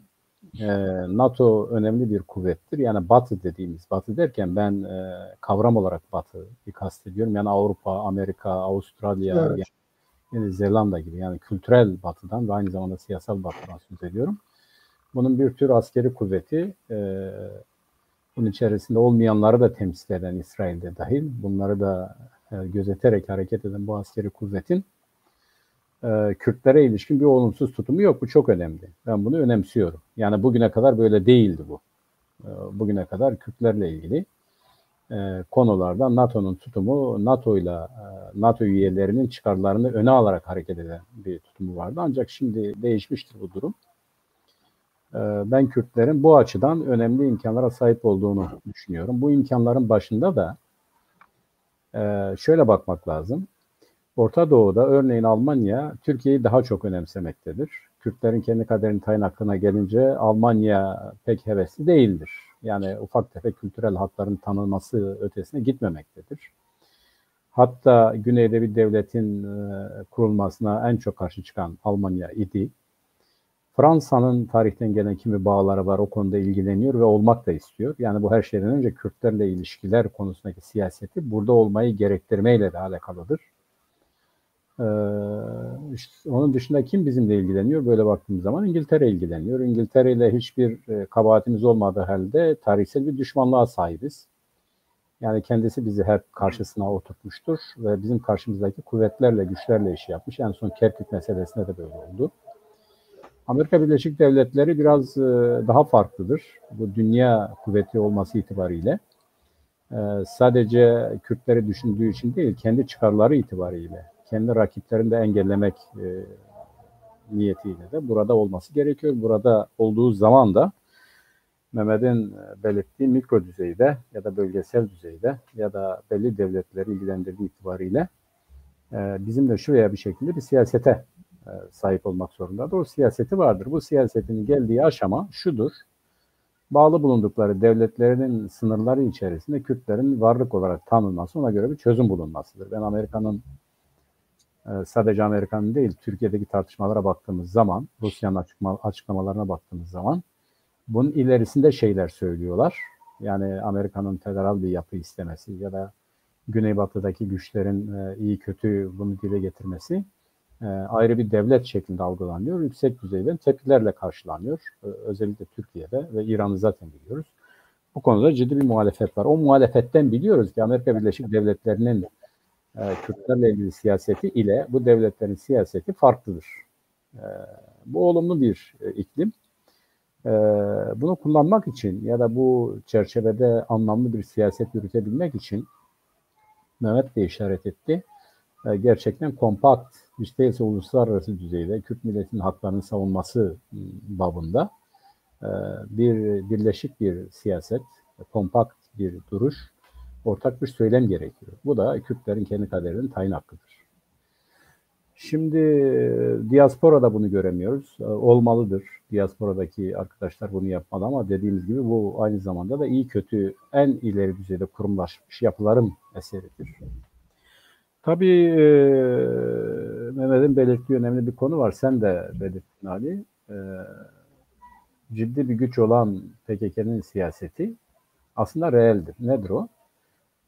Bugün dünya ölçekli devletler diyorlar ki Kürtler ayrı bir devlet kurmasın ama bağlı bulundukları devletlerin içerisinde de işte kendi haklarını sahip olsunlar. Yani sınırlı düzeyde o devletin tebaası olarak kendi haklarına sahip olsunlar. Zaten PKK'de bunu diyor, demokratikleşme diyor, Halkların Federasyonu diyor, biz ayrı bir devlet istemiyoruz, devlet kötüdür. Yani Kürtler söz konusu olunca devlet kötüdür. Mevcut devletler içerisinde de biz işte demokratikleşmeyi istiyoruz. Nedir bu demokratikleşme? Vallahi onu bile bilmiyoruz. Şimdi buradan, yani bunun anlaşılması itibariyle ben şuraya gelmek istiyorum. Türkiye'de ciddi bir süreç yaşanıyor. Bu çok ciddi bir süreç. Dışarıdan bakılınca pek hissedilmeyebilir ama biz burada günlük olarak hissediyoruz. Bu biraz da işin içerisinde olmayla alakalı. Belki de abartıyoruz. Onu da bilmiyorum ama ciddi bir yeniden, yani bu iktidarın gidişi doğrultusunda ciddi bir muhalefet seziliyor. Ciddi bir halk tepkisi var. Özellikle bu Peker'in açıklamalarından sonra herkesin bildiği bir şey açık hale gelince de herkesin tutumu daha anlaşılır hale geldi. Peker bir türde bir kamuoyu oluşturmaya çalışıyor kendi lehinde. Gelenekselden, yani şu ana kadar ait olduğundan koptuğu için Alevilere, işte Ali'ye gönderdiği mesaj, Ali üzerine gönderdiği mesajlar, Kürtler üzerine gönderdiği mesajlar bir sempati oluşturmak. Yani kendisine yönelik bir bir ne olumlu hava oluşturmak için yapıyor. Bu siyasi bir mesaj falan filan değil. Onun fikirlerinin değiştiği değil. Yani anti şekliyle ifade edersek denize düşen yılana sarılır gibi. Peker de kendi camiasına kopunca yeni camia arıyor. Yeni bir deniz arıyor. Onun için de olumluyor bu çevreler. Yoksa bunlarla alakalı bir siyasal dönüşümü, bir siyasal projesi benzeri yok. Karşı taraf karşısında kendisinin bir atmosfer içerisinde hareket etmek oluyor. Şimdi bu değişikliğe hazırlanan siyasal partilerin Kürtlerle ilgili, yani Kürtler ne yapacak dedik ya az önce dünya ölçekli, ama bunu somuta da indirgeyecek olursak Kürtlerle ilgili hiçbir olumlu görüşleri yoktur. Az önce Mehmet de söz etti. Kemalizm bir ara dominanttı. Sonra bunlar çıktı, Osmanlıcılık ve benzeri. Şimdi yeniden Kemalizm üzerinden ve tek demokrasi adına söyledikleri şey parlamenter sistemdir. Bu parlamenter sistemde her şeyi çözeceği diyorlar. Kürtlerle ilgili de hiçbir meselenin gündeme gelmesine izin vermiyorlar. Kürtler sadece evet işte CHP bunu çözer, biz işte bu hükümetin gitmesine varız, bunun için de CHP'yi destekleriz desinler diyorlar. Yani bunun ötesinde bir şey istemesinler. Bir şey isterlerse de vallahi hiç önemli değil. Kamuoyunda yapılan araştırmalara göre şu mesajlar veriliyor. İşte Cumhur İttifakı %39, işte Millet İttifakı %41 gibi. Yani buradan Kürtlere verilen mesaj, size de o kadar ihtiyacımız yok, olmasanız da biz zaten iktidar oluyoruz gibi bir algı oluşturmaktır. Kürtler bu konuda ciddi bir yani diyelim bir takım partiler gerçekten etkin değildirler. Bizim verdiğimiz mesajlar pek duyulmuyor, pek kimsenin de işine gelmiyor.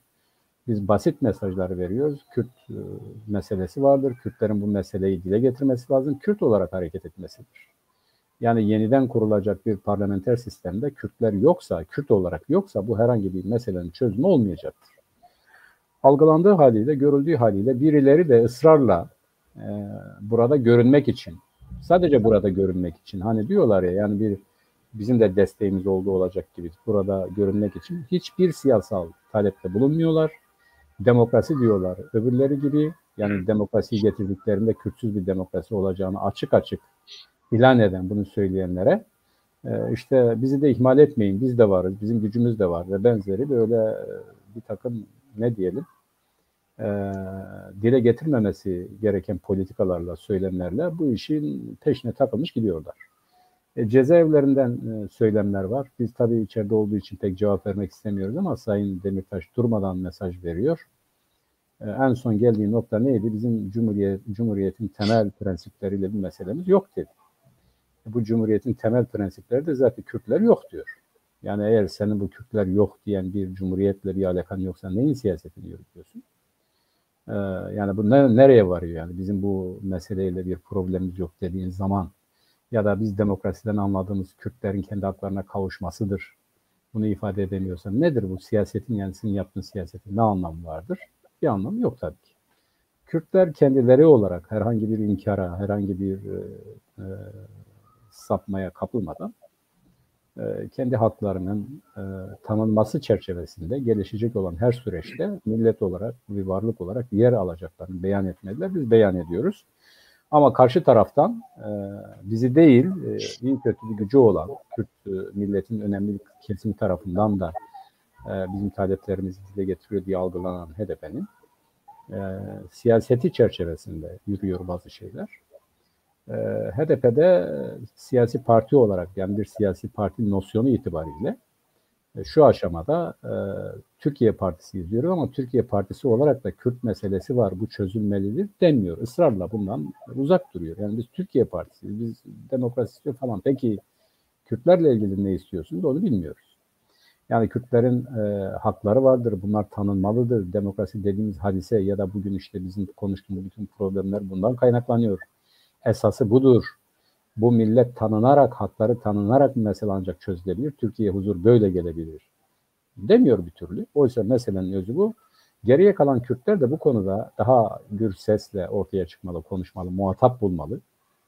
Bunu yapabilirsek gelecek adına bütünüyle olmasa da cüzi kapsamı itibariyle Kürt milletinin tanınarak belli bir siyasetin gerçekleşmesi itibariyle olumlu bir katkıda bulunabiliriz. Fakat bunun olduğu da pek görülmüyor. Bu açıdan ben gerçekten de kaygılıyım.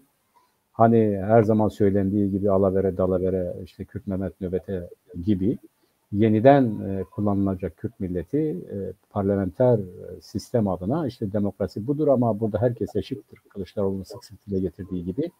Yani etnisite ve inanç üzerine siyaset olmaz. Tabii ki olmaz ama etnisite yok ediliyorsa, sayılmıyorsa işte bu da bir olumsuz siyasettir. O da bir siyasettir. Yani hem etnisite üzerine siyaset yapmayın diyeceksiniz hem de belli bir etnisiteyi başat hale getirip diğerlerini buna tabi kılmaya çalışacaksınız. Bu bir siyaset. Bu halde ne olmalıdır? Her etnisite haklarıyla, hukukuyla, inancıyla, diliyle, kültürüyle kendi kendisini yönetebilmeli, kendi geleceği adına karar verebilmeli, yaşayabilmeli. O zaman biz ancak deriz ki etnisite üzerine siyaset yapmayız. Çünkü herkes kendisi olarak o yapı içerisinde bulunmuş olacak. Ortak bir yapı, bu realite üzerinden oluşturulacak.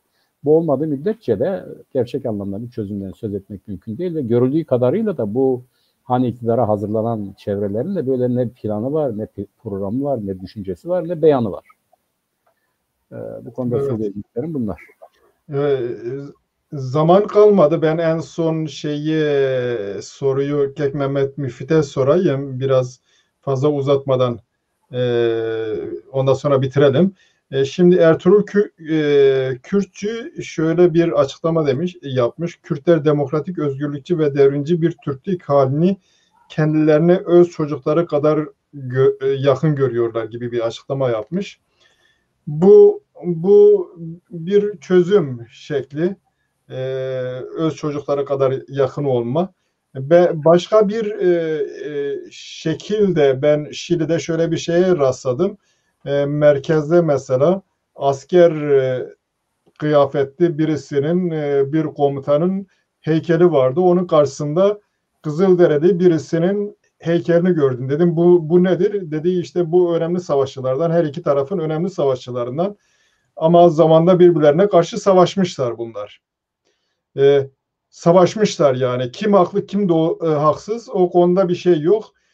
Ama savaşmakla kötü bir şey olmuş. Şimdi varsayalım Ankara'da, İstanbul'da Atatürk'ün heykelleri var. Götürüp orada diyelim Seyit Rıza'nın ya da Şeyh Said'in ya da Alişer'in heykeli, Mustafa Kemal'in heykelinin karşısına dikilirse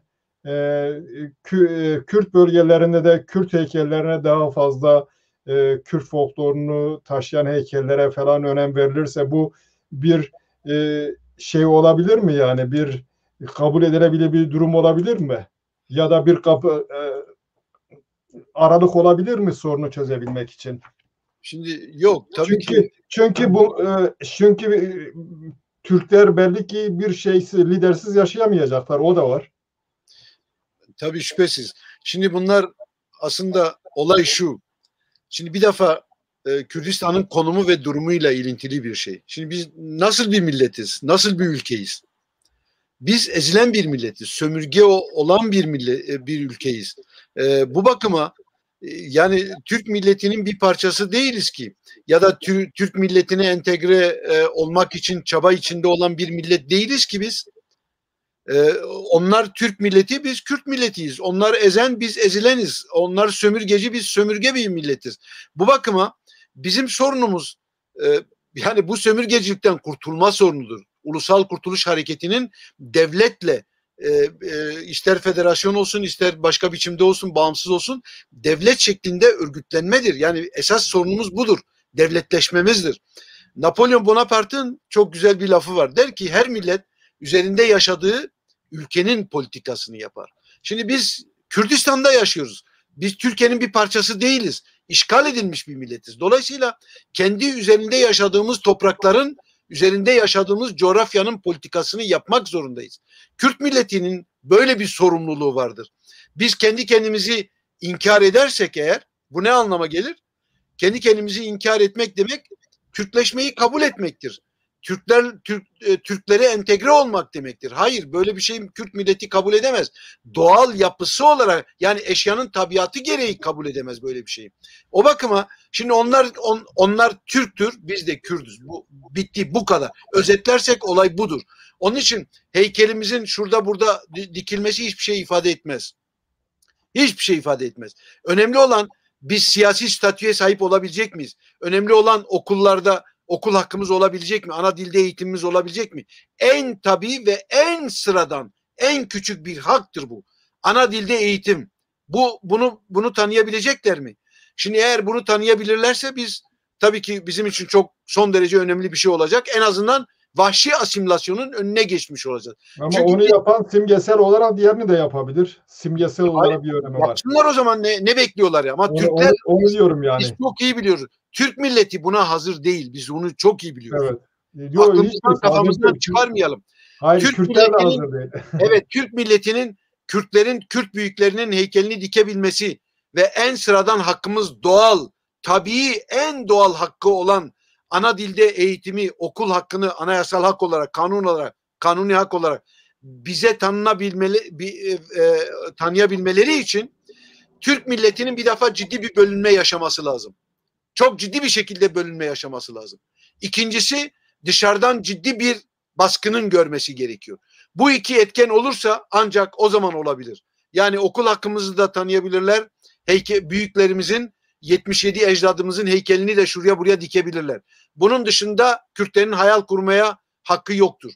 Şimdi Napolyon'un lafına gelirsek, kendi coğrafyamızın politikasını yapmamız demek, biz sömürge halk olarak, ezilen millet, ülke ve millet olarak ne demektir bu? Bizim devletleşmemiz demek, devlet kurmamız demektir. Eğer bu ne demektir aynı zamanda?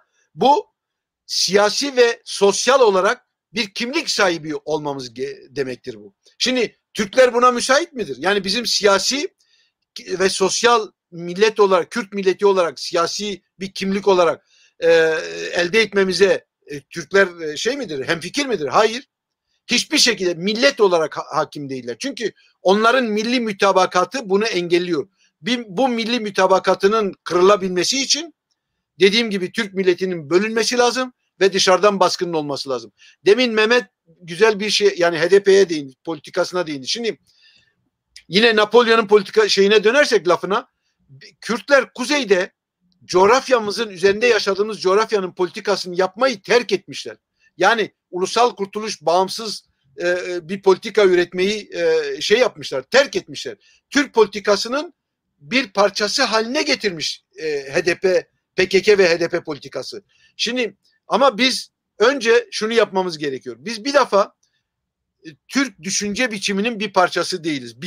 Yani Türk milletinin bir parçası olmadığımız gibi Türklerin düşünce biçiminin, politikalarının da bir parçası değiliz. Biz kendi coğrafyamızın, kendi milletimizin haklarının politikasını esas temel aldığımızda onların politikasına mukabil politikalarla ön plana çıkabiliriz. Bizim okul hakkımız yok, biz okul hakkını isteyeceğiz. Bizim mesela bize belediye düzeyde bile, belediyesel düzeyde bile hakkımızı kabul etmeyi düşün. Demokratik, kendi kanunlarınca demokratik bir şekilde belediye reislerini seçiyoruz. Adamlar hayır sen olamazsın diyor. Kayyumla alıyor ve yerine kendi adamını, ya asker ya bilmem politikacısını ya valisini, kaymakamını atıyor. Şimdi böyle bir ortamda buna mukabil politikalar geliştirmemiz gerekirken bütün yaptığımız nedir? Kuzeye hakim olan da budur zaten. HDP'nin ve PKK'nın manipülasyonları vasıtasıyla, ortaya atılan büyük yalanlar vasıtasıyla Türk politikasının bir parçası haline getirilmişiz. Onun için zaten bağımsız bir politika üretemiyoruz ve bağımsız bir şey ortaya çıkaramıyoruz. Bu bakıma Kuzey Kürtlerinin eli kolu bağlı durumda şu anda.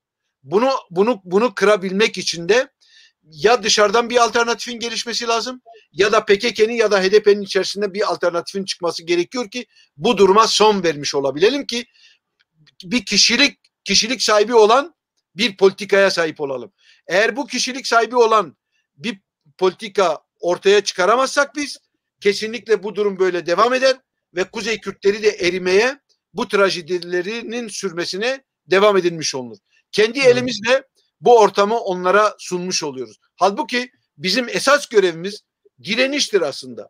Yani kültürel direnişi sağlamak gerekiyor, siyasi direnişte bulunmak gerekiyor. Silahın dönemi bitti diyoruz, doğru, ama o zaman buna mukabil olarak siyasi bir direniş ortaya koymak gerekiyor. Ama bu siyasi direnişin olabilmesi için de yeni bir takım teorilerin, yeni bir takım paradigmaların oluşturulması gerekiyor.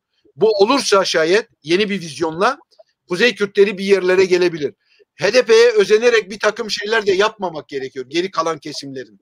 Yani o da Evet. doğru değil aslında. Evet. O bakıma kendimize yeni bir yollar bulmamız gerekiyor. Evet. Son konuşmamı şöyle bitireceğim. Mehmet değindiği için diaspora için diyeceğim. Şimdi biz diaspora statüsüne sahip olmuş bir halk değiliz henüz. Örgütlü değiliz. Bizi bağlayan bir belgemiz bile yok ortada. O bakıma böylesi bir diasporadan, örgütsüz olan bir diasporadan bahsetmek yanlıştır. Doğru, bu diasporanın örgütlenmesi gerekiyor. Bir belgeye sahip olması gerekiyor ve dolayısıyla da görevini üstlenmesi gerekiyor. O sorumluluğu üstlenmesi gerekiyor. Bu sorumluluk var, orta yerde duruyor. Ama bu sorumluluğun yerine getirebilmesi için diasporanın örgütlenmesi lazım. Yoksa başka türlü hiçbir şey çıkmaz. Düşün, o kadar ortam var, o kadar herkes bizi desteklemeye hazır ama diplomasi yapacak bir kurumumuz yok. Evet. Teşekkürler. Bitireceğim birazdan. Yalnız Mehmet Gül, sadece 1-2 dakikalık bir cevap kısaca söyleyeceğim. Belki şimdi yakın zamanda Taner Akçam, gerçi onun ismini andığımdan dolayı bazı izleyiciler belki kızacaktır. Çünkü bir meseleyi soykırımdan daha önemli hale getirerek gereksiz tartışmalar oldu. Ama son dönemlerde şöyle bir açıklama yaptı. Dedi ki Kürtlerle Türkler arasında bir kontrat yok. Bu kontratın yapılması gerekli. Tabii bu kontratın içeriği herkese göre değişebilir. Yani bu bir talep olabilir mi? Bizim bir kontrata ihtiyacımız var. Bizim irademiz olmadan siz kendi başınıza kontrat yapmışsınız. Ne dersiniz? Doğru mu bu? Ses gelmedi gene. Ben işte bu alışkanlık diyoruz ya. Yani Evet. işte saygı diyoruz, sesimiz gitmesin diye. Tabii ki öyle, bizim talep ettiğimiz odur. Yeni bir sözleşme lazım. Yani bu Yeni bir sözleşme. Tabii Evet. yeni bir sözleşme lazım. Bu sözleşme de iki taraf arasındaki bir sözleşme. Eğer birlikte yaşayacaksak belli kurallar, kaideler tespit etmeliyiz. Hakkımız, hukukumuz belli olmalı. O zaman iki eşit millet olarak bir arada, Mehmet'in dediği federal, bizim programımızda zaten bunlar var. Her milletin bir devleti ve iki milletin de ortak bir devleti olmak kaydıyla biz böyle bir çözüme varız. Bunun zaten mesele de budur, olması gereken de budur zaten. Bunun dışında herhangi bir çözüm ya da demokrasi dediğimiz bir hadise olmaz. Ve dünya ölçeğinde de artık asgari çözüm ya da çözüm dediğimizde milletler meselesinde bu asgarisidir. Yani o milletin kendi bölgesine kendisi olarak yaşaması ve her kendi bölgesinde millet olarak yaşayan milletlerin de ortak bir devleti. Bu olabilir. Peki 10 bölgeli bir federasyon olsa olmaz mı yani, ya da 15 bölgeli? Şimdi mesele şu, tabii o eskiden bu kısa bir bilgi vereyim. 12 Eylül'ün yapmak istediği oydu. Bir takım yerlerde bunu başlatıyor. Eyalet sistemi gibi.